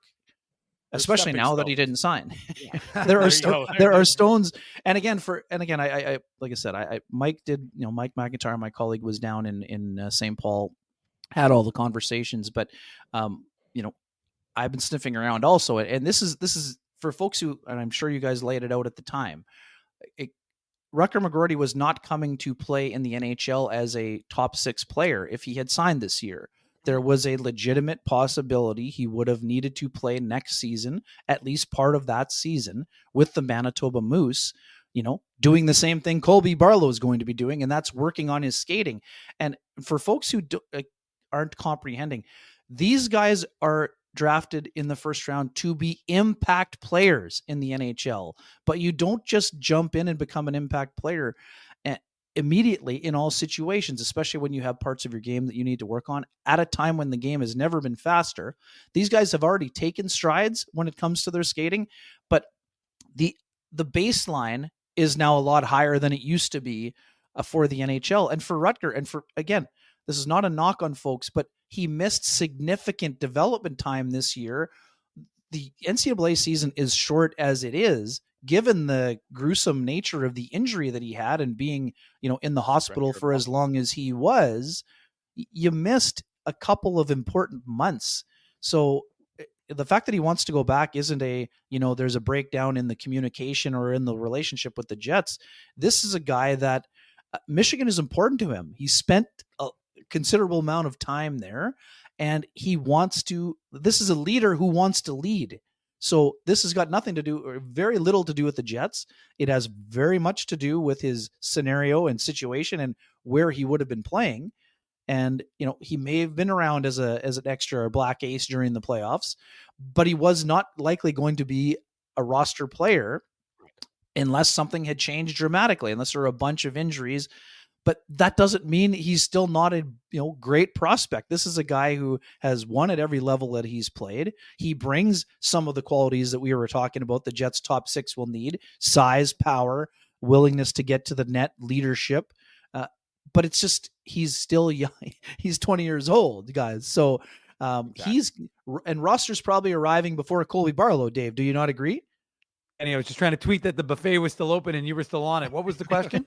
I said Rutger McGroarty's probably going to arrive before Colby Barlow. Like for me, guys, he's going to be 100%, signed Kenny. when the Michigan Wolverines season is over next year. Yeah, he'll be signed. Rutger's coming to join the Jets. Now, again, I'm not saying that means he got an auto entry into the lineup, but he's probably getting his game, and then he's going to be, and then seeing what happens from there. Again, because he's a great prospect. Sorry, I didn't mean to shift this into Prospect Central, but let me I ask just you think one there are a last couple question, important Ken. things.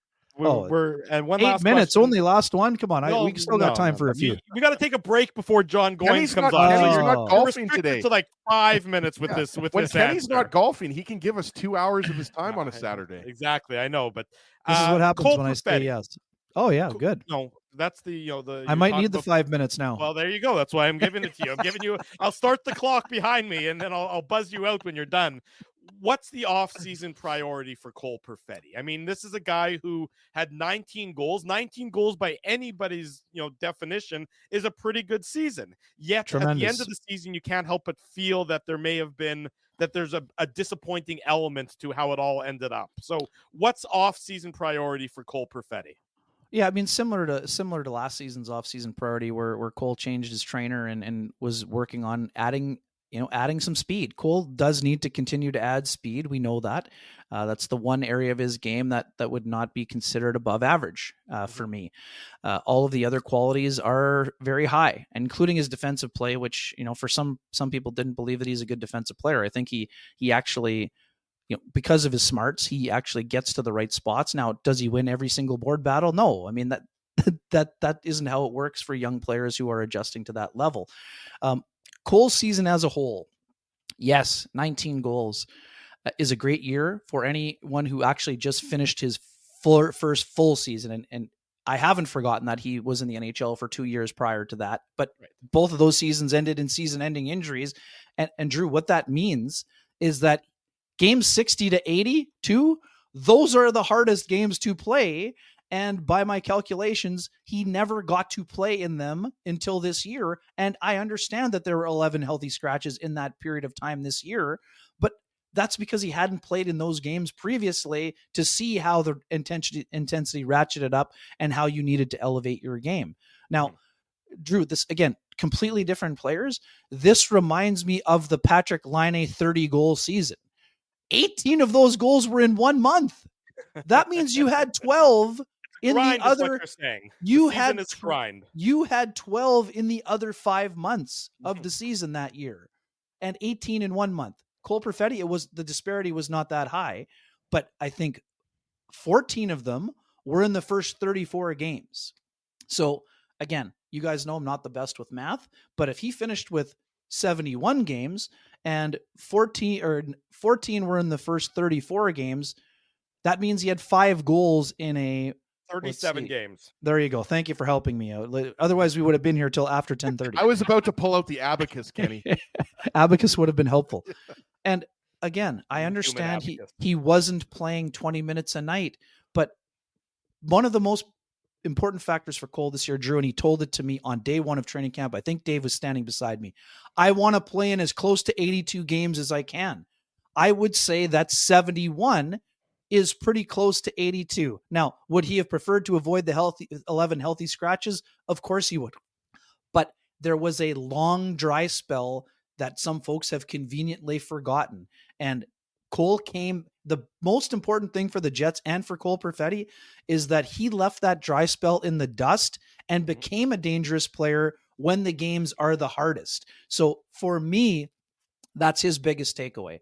Now, of course, you're ticked off that you didn't play in those 11 games. Of course, you're ticked off that you didn't get the 20th goal to get the $200,000 bonus. Of course you are.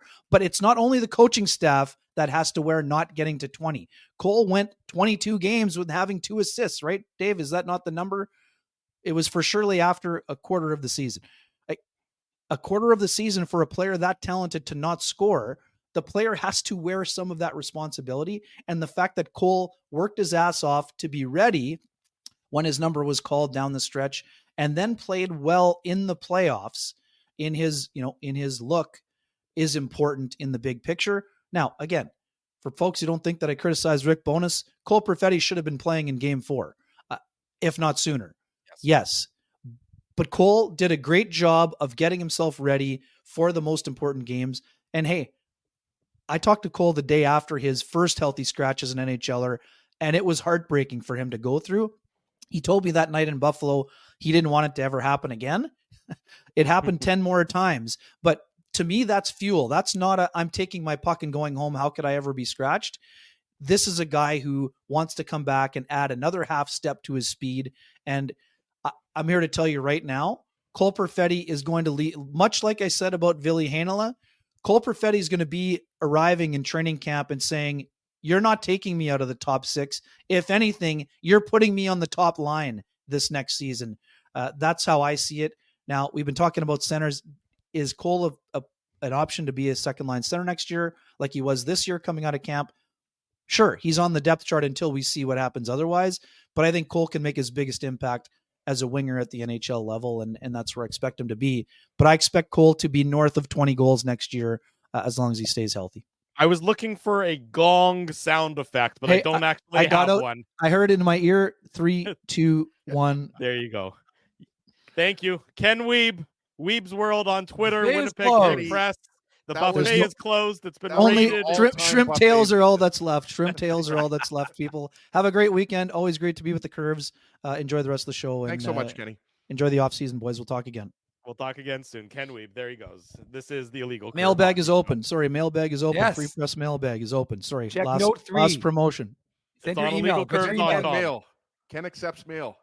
Bottom of hour number 2. Welcome back to the Illegal Curve Hockey Show. Drew Mandel, Dave Minuk, Ezra Ginsburg with you on this Saturday morning. I was a hell of an hour with our good friend Ken Wiebe of the Winnipeg Free Press. We keep the good times going. We're pleased to welcome to the program John Goins. Does great work with our friends at Daily Faceoff, breaking down some video and really delving deep into the strategic side of systems and playing of teams. John, good morning. Thanks so much for joining us. How are you?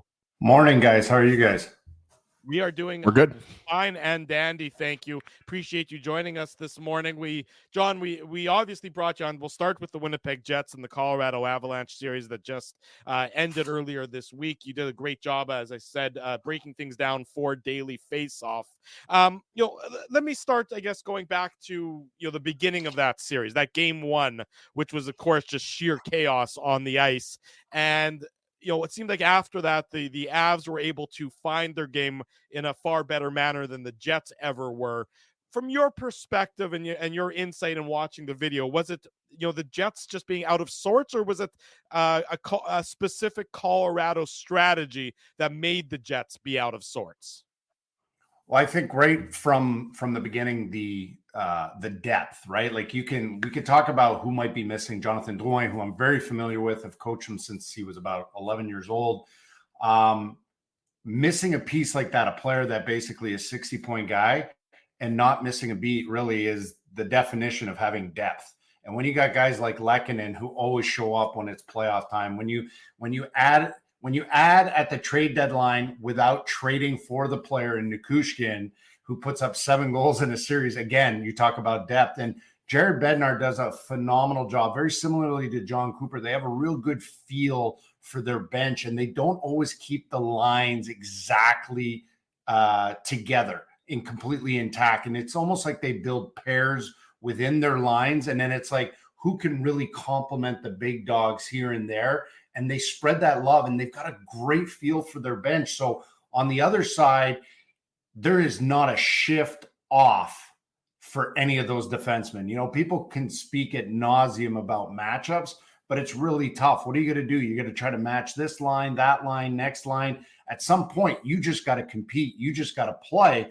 And what becomes probably more important is the quality of line changes, the puck management, the game management, and the emotional part of it. And I just think that Colorado, I did a preview where Winnipeg did a phenomenal job of constantly mitigating McKinnon's damage, keeping him to the outside, forcing him to delay pucks, denying his access to the inside. Well, what did he do once the series started? He recognized the fact that he's going to also have to be that much more of a playmaker. So he's going to draw attention, then kick pucks to the inside. And as the series wore on, it was just like, if he wasn't going, then you had to worry about Nichushkin, who puts up 7 goals. And then you got to worry about Lehkonen. And we all know that their back end can really contribute. But I thought one of the differences, and I kind of agree with him, I didn't think, Hellebuyck said, I didn't see that many pucks, right? That's basically what he's saying. And I think one of the biggest factors, and I pointed it out in my second breakdown of this series, was I thought Georgiev, in his quote unquote bounce back game in game 2, he showed a different demeanor. He was calm, he was collected, he was beating a lot of passes on his feet. And he was just, like I said, he just showed this body language, a different swagger about him that just said, I've got this. You guys go score it well. John, I have to ask you about the special teams, because that was the kind of Achilles heel of this Jets club all season long. It's something that GM Kevin Cheveldayoff mentioned to us in his end of season media availability. He talked about, the special teams being, I think they were top 10 2 years ago, and now you go into the bottom 10 of the league. So from your perspective, from a coaching perspective, and you can talk about either, although I think the PK is probably the more concerning of the two. And we know how, look, in this playoffs, we've seen Edmonton's power play go crazy against, in theory, a good defensive team like the Kings. And similarly, the good defensive team like Winnipeg get torched by the Colorado Avalanche. So from a coaching perspective on that PK specifically, what was it that the Jets, from your perspective, weren't doing enough of to really change things? Because that was their Achilles heel, I thought, throughout the playoffs and the regular season. Yeah. And you go to the regular season. I mean, the uptick, obviously, that Sean Monahan brought to the power play from the point that he joined the team on February 5th. I'd gone on Montreal radio. I talked about it, and same thing with the Daily Faceoff. I said Montreal's power play is going to go one way and Winnipeg's power play is going to go the other way, because he is that connective tissue between the net presence and your QB on the back end. And then he's so great at either alleviating pressure, at being a decoy at times. He's good at deflections. He's good on faceoff. So I thought that, if you have a Monahan all year, maybe the power play numbers are a little bit different. But in terms of their PK, Colorado, again, there is a bit of a structure, very similar to Edmonton. There is a structure, but there is a lot based on concepts and instincts. Like, you can only hold back players so much. I think coaches, and I've discussed this with private groups that I've hosted throughout the pandemic in Coaches Cafe. A lot of coaches kind of admitted one of our number one jobs as coaches: don't get in the way.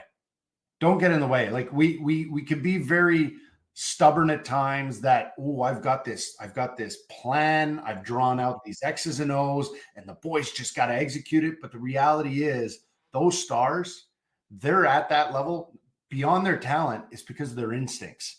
And I think that there's elements between a McKinnon and Makar where their instincts decide whether they're going to roll up too high, whether they look like a 1-3-1, whether Makar and McKinnon switch spots. And then the other guys have a certain understanding that if, McKinnon comes up top and Makar goes on his 1T side, then we're going to rotate. And that's the thing. They never seem to have the same look twice in a row. So when a team decides to deploy a diamond, when they decide to deploy what's called like a T intersection, where you have, F1 right on top, F2 in the middle, mitigating any east-west passes, and then the D, they have to flex out on those flank shots.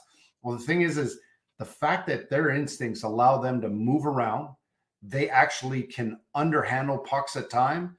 They just find a way to exploit as many 2-on-1 possibilities, and it's very tough to mitigate that. But the reality was, at times there seemed to be a bit of panic, and you're either hesitating or you're overtly aggressive at times, and that created a disconnect, because if one guy goes, all 4 guys got to go. If one guy holds, everybody else has got to hold. And when you have that disconnect, that's what I saw.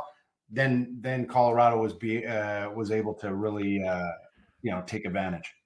I think you make a lot of good points there, John. And, especially, with Sean Monahan, if he's a member of the Jets all year long, most likely, that power play is ranked a lot higher. And I was kind of thinking the same thing. I'm not sure if this crossed your mind watching the Avalanche Jet series, but if the Avalanche have Casey Middlestat as their second line center, as opposed to Ryan Johansson, who obviously was struggling offensively, they're probably not a 107-point team. They're probably like a 115-point team. But I wanted to just get away from the Jets and look ahead to the second round, because obviously the Golden Knights defeated the Stars 2-0. We're not really used to those scores here in Winnipeg, John. We're more used to like 7-6, 6-3 type of scores in the playoffs. But looking ahead to the second round, because the Avalanche have obviously had at least, what do they have, 4 days off now before the second round. But whether it's Dallas or Vegas, how do you think Colorado matches up against those two teams? Because I think you'd agree, Colorado's not just happy to get to the second round. This is a team that, wants to win another cup. Oh, they're 100% in it to win it. I mean, I think that's the, what would that be? The Captain Morgan, Captain Obvious kind of commentary from any of us is, the thing is they do have a balance of, and the ability to have a physical aspect. One thing that I thought they embraced as the series wore on was that they were willing to forecheck and create off the forecheck. And that's the maturation process of any team. Go back to Tampa in 2019, they get swept by Columbus. Why? Because it was possession, and it bit them in the ass. And next thing you know, Columbus was going the other way. And fast forward a year later, and all of a sudden the quality and the quantity of dump-ins or place and chase, as I like to put it, by Tampa was very evident. And in fact, you look at some of the series clinching goals, like Cirelli, for example, against the Islanders, was off of a place and chase. And Colorado has started to embrace that. They've got speed, they got poise, but it doesn't matter unless you connect the two. And at times, if you've got space, you make the play in front of you. You don't have the space, you have to make the other team turn around. And people in this day and age, and I consult in analytics, it's all about possession. No, it's about the quality of your possession. And the quality of your possession might be 2 seconds of really smart work, or it might be 20 seconds of really smart work. But at the end of the day, the end goal is to get to the inside and score. And the thing is seeing Colorado go up against any of these two next opponents, I think then if it's Vegas is going to try to overtly be physical early and often in the series. I think if it's Dallas, I think we see an absolute track meet. It's going to look like drag racing back and forth. And I think either series brings different, very unique challenges to either side. But both will make for an unbelievable series to watch. John Goins is our guest on the Illegal Curve Hockey Show. John does work with TSN 690 in Montreal. He's also on Daily Faceoffs, the Coach's Room.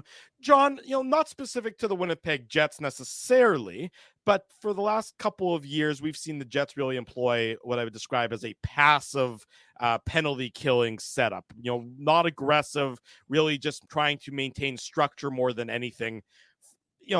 From your insights and your time in the game, what's the benefit of a passive penalty kill system? Because it seems like it hurts more often than it helps, just on if you want to consider it sort of at a macro level. Well, I think this can be what I'll say next can be applied to all facets of the game. I think that there are a lot of game plans out there that are too limiting. They're too limiting. Mm-hmm. You have 82 games.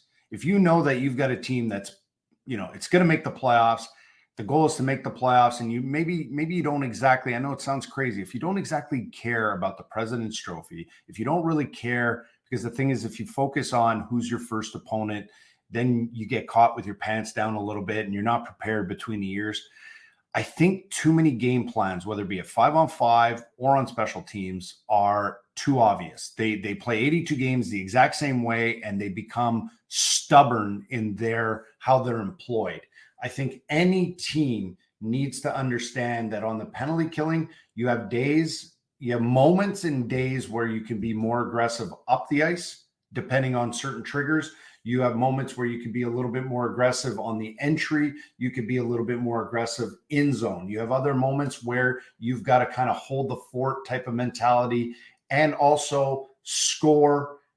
The clock can also play in these factors. But if you are always the same, if you are always only aggressive or only passive, and to your point, Drew, like if it's constantly passive and the numbers don't back it up, this is where, again, you could call it analytics, you could call it information. That's what it is. It's about winning with more information, not going, oh, that's too much to understand. We're putting too much on the players.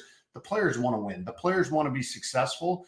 And I think at times we've got to, armor them, and give them the weapons of information without bogging them down mentally on being like, hey, we're playing this team tonight on this particular trigger. We could be more aggressive. But if Drew's jumping, Dave's got to seal this, Ezra's got to seal this, that's done in 8 seconds. And you need 1 or 2 examples in video. That meeting takes 3 minutes max. And there's different ways also to engage the players with video nowadays, with obviously the ability to put things on clouds, put game plans out ahead of time. So as they show up to the arena, nothing is brand new. Everything is reviewed. And now you get their perspective. To lack the perspective of the players who are actually performing will be a massive, massive hole in special teams, because at the end of the day, us coaches can watch one clip 1,000 times, rewind, pause, zoom in, but the play happened in less than a second. So the window and the view of players is unique to them, and they need to have, especially at the National Hockey League, they need to be in a position to collaborate with their coaches, because then they're going to be empowered and then they're going to execute with ownership. John, one of the things I observed, and I noticed that it happened a couple of times in this series between the Jets and the Avs, was, and it's funny because after the exit meetings, they talked about playoff intensity. And you can see a team that's won the Stanley Cup just recently in the Colorado Avalanche. Jared Bednar, I'm thinking of specifically in the last game, Game 5, the Avs are up 5-3 in the third period. Jared Bednar's got his team, I think it was a TV timeout or an actual timeout. The whole team is around him. The whole team is focused, and the Jets are back at the bench, and maybe one or two guys are talking to the coaching staff. That happened throughout this course of the series. And I'm just curious from your perspective, how important are those sort of opportunities for a coach to kind of rein things in? Because to me, from my perspective, I'm sitting in the press box and I'm watching a Jets team right now that's down by 2 goals. And I understand they might be a little shell-shocked. They might be a little tired, but I just saw, to me, it looked like the Avs looked like the team that were trying to game plan to score 2 goals, not to protect the 2-goal lead. And the Jets looked like a team that was more comfortable and not trying to figure out a game plan during that time you're in the bench. And I saw it. There was an instance like that in Colorado where, one of the assistant coaches was Brad Lauer was trying to kind of get guys to him, and guys were, they had 2 or 3 guys, not the full team. I just thought Bednar had that buy-in. Is that factor in at all, or is that just me making an observation that really doesn't mean much other than what I saw? No, I think it is a good observation. When I'm calling games from the Bell Center or at Place Bell, one of the things as a color analyst is I love to watch the bench. I love to watch how certain staffs are more vocal. Some coaches are up and down the bench. And what do they do during TV timeouts? Because in a game where technically you only have 1 timeout, you really have 10 timeouts. You have 9 TV timeouts. Mm-hmm. Then you have your 1 30-second timeout, 30 seconds. And the thing is why not take advantage of those moments, right? Especially if you're down by 2, especially if you're in a playoff game. It could be board talk. It could be just regrouping them with certain cues. That engagement, I've always been considered a coach that is constantly engaging, but at some points you got to take a step back. But in a moment like that, that's a time to no, we got to kind of galvanize the group here. We got to get them on the same page. And you can't just wait till you're going to pull the goalie 3-4 minutes from now. Why not start going, hey, you know what? We're down by 2. These are all our offensive zone faceoffs from here on in. Here it is. Boom, on the board.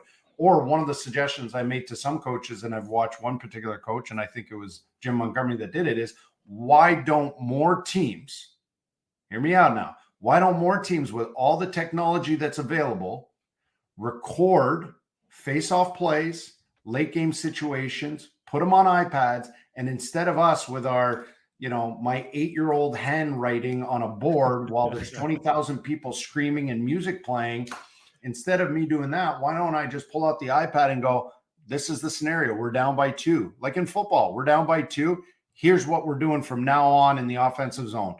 That takes 7 seconds. You replay it 3 times. You put your eyes on your players instead of the board, and now you get full engagement instead of chicken scratch all over the board. So, Dave, I agree with you. I love that engagement. I think that's why, guys like Bednar, guys like Coop, who are stoic but very, very in tune with what their team needs and when they need it, they do a phenomenal job. And I've been a big fan of Bednar, especially the fact that Colorado stuck by him through tough times and let him grow at the National Hockey League level and with this group.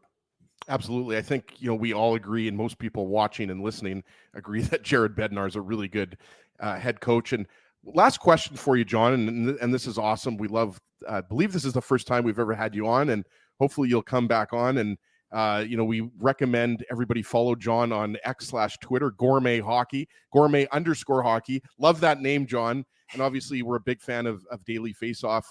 We've got to know Frank over the years, and we have Colby Cohen on every so often. So just wanted to get that in there. We really appreciate you making some time on Saturday morning.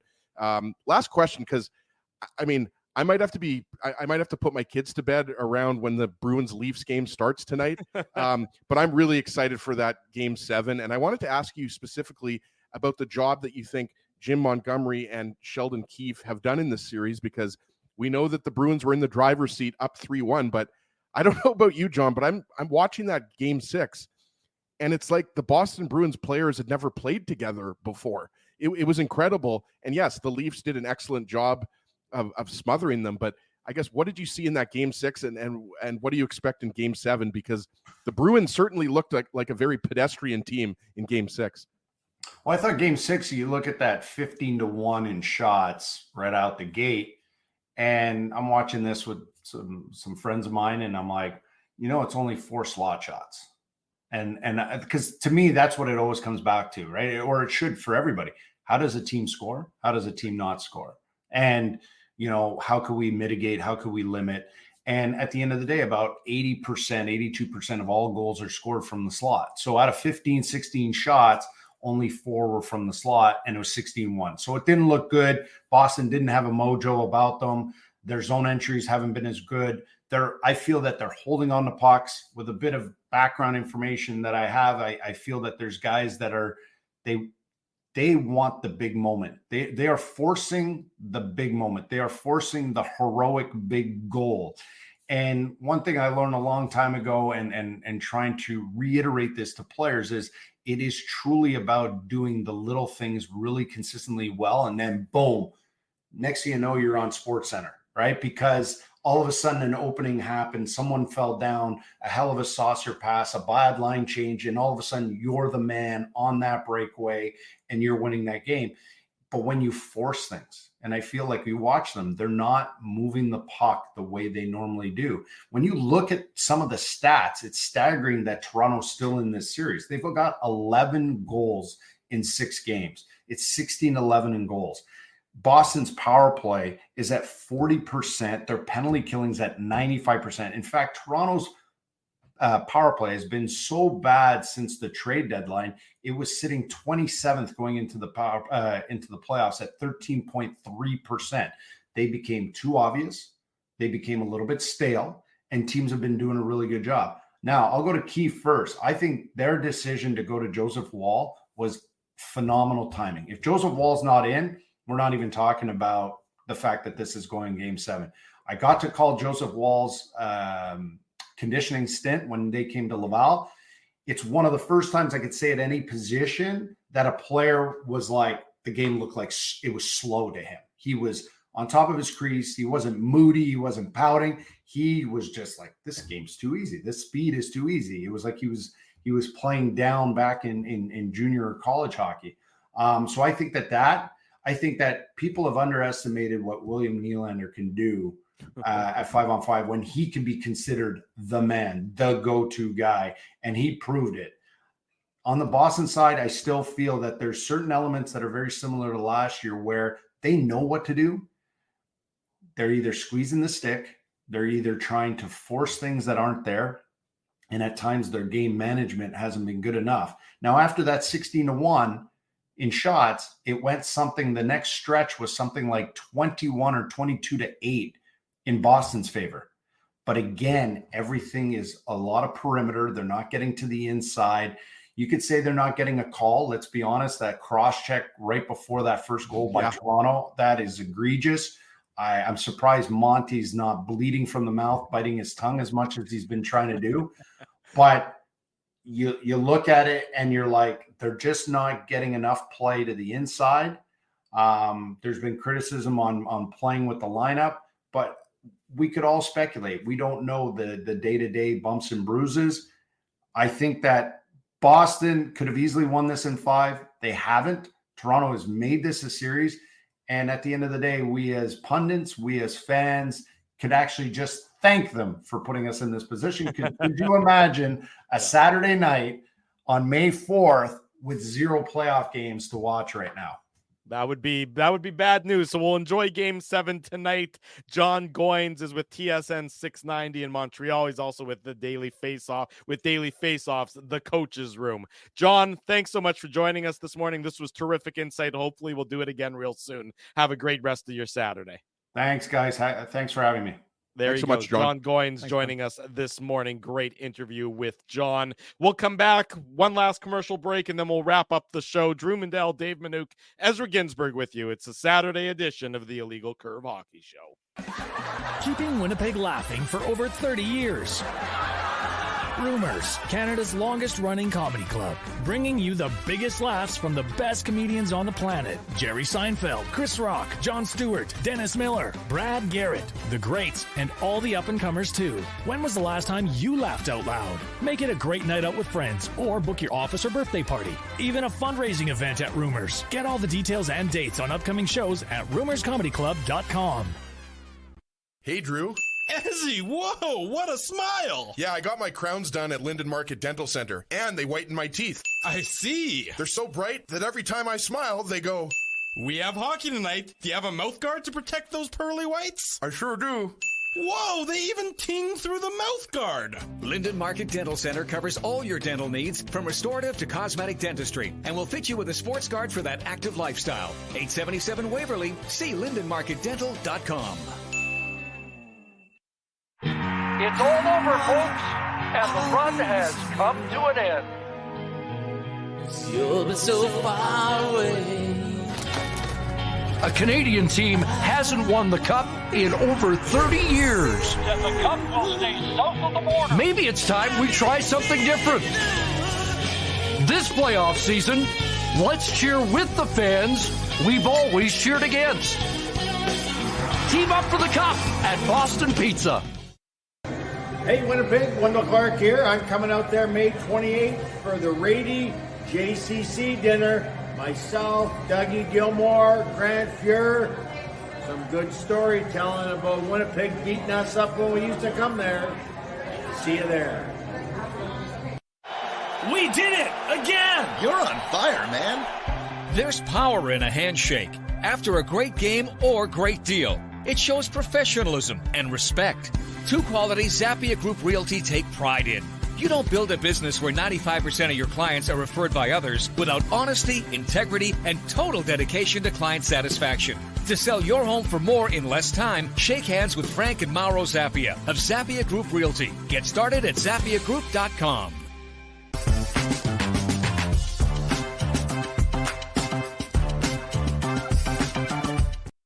Shortly before 11 o'clock, this is a hell of an entertaining show. Great insight from Ken Wiebe. Great insight from John Goins. Great insight from Dave and Ezzy. Me, less so, but that's okay. You guys really brought your A game today as well. Yeah, but you've got the best outfit, so that's makes up for it. That's true. Exactly. I'm blinding people to the nonsense I'm spewing by looking as dapper as I am. A mere almost 7 hours away from post time in Louisville, Kentucky for the Run for the Roses, the Kentucky Derby. I shall be drinking the bourbon bourbon coming up in a few hours' time. I encourage everybody to, of course, drink that if they so choose as well. Whatever they're drinking tonight, please drink it responsibly.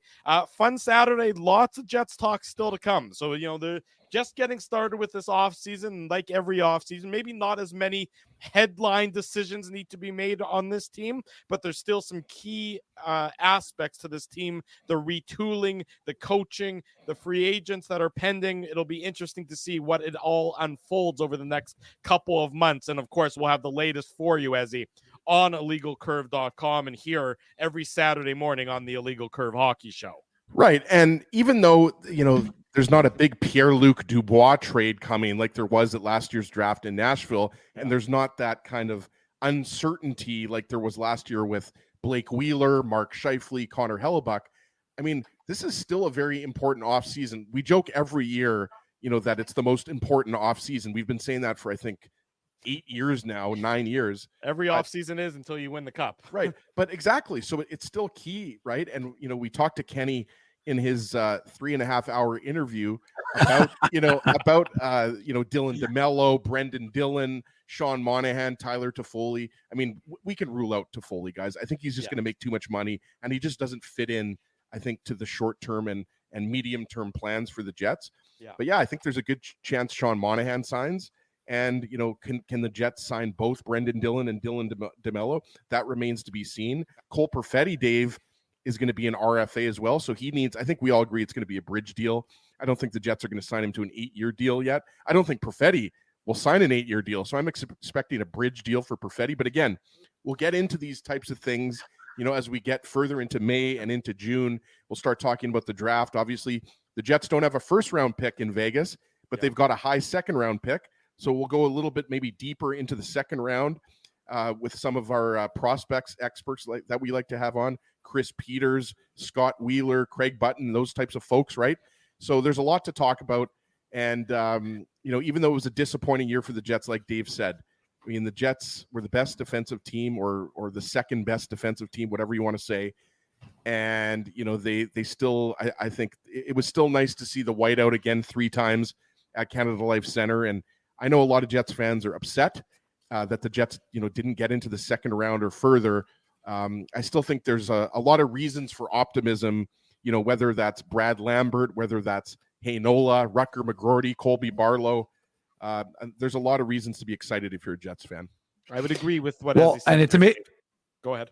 I'm just going to quickly. It's just going to say 2 things. One, we went through a whole show and we didn't even get a chance to talk about Murat's line in his article. I fully expect Ehlers to be shopped and likely moved between now and the draft. So that will definitely be a subject of conversation. I'm not, obviously not now, but that's a pretty big statement from Murat, and we'll of course discuss that here on next week's little sneak peek of at what's going to happen. It's 3 what's weeks going to happen next week. And I do want to say that 290 of you voted in the poll as to whether you think Rick Bowness will return as head coach. 63% of you said no. 36% of you said yes. And then apparently 1% of you didn't give an answer, but it doesn't factor in. So there you go. There's the answer to the polling question. Folks overwhelmingly believe Rick Bowness will not be back next year. If he is or isn't, we will have it on illegalcurve.com, as we will now that, you know, the Jets insanity is done. And again, like I said, all the exit interviews are on the website, so you can listen to them there. On our YouTube channel, you can listen to them there. And I'm going to start to post all the Moose ones because we did close to 20 interviews with Moose players. So for folks who want their Moose, their daily dose of Moose, we'll have some of that coming for you in the next few weeks or the next week. Put on your antlers. It's time for the Minute Moose Minute on the Illegal Curve Hockey Show.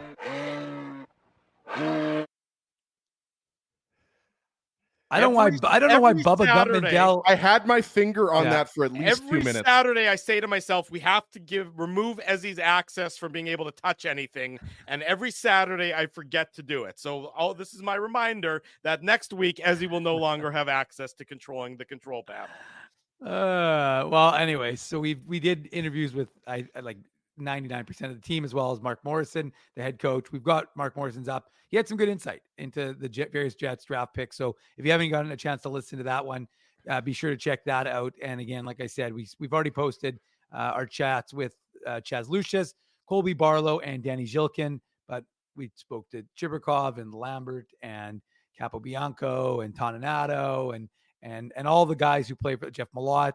That was an emotional one because we don't know if he's going to be back. He's a UFA next year. Christian Reichel, he's a UFA next year. Kyle Capobianco, he's a UFA next year.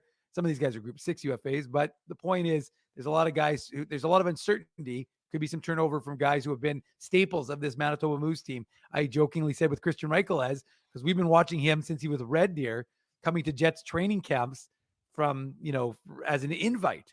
And he's been in Winnipeg now for at least 6 years. So a lot of these guys we've paid close attention to. And like I said, that'll be available on our YouTube channel and illegalcurve.com. So, and of course, we'll be doing interviews in August when this show takes a little bit of a hiatus. We'll still have our catch-ups with those players. But that's Dave, it's May. We're talking about August already. Exactly. It's May. Let's relax on the August already there. Esney, for the record, you're the one who gave me the opportunity. No. So I decided to open it right up. Okay, that's enough out of both of you. Big thanks to all of you. Drew, we gave Ken like an extra half an hour. That was our talk time. So we got to get it talking about August.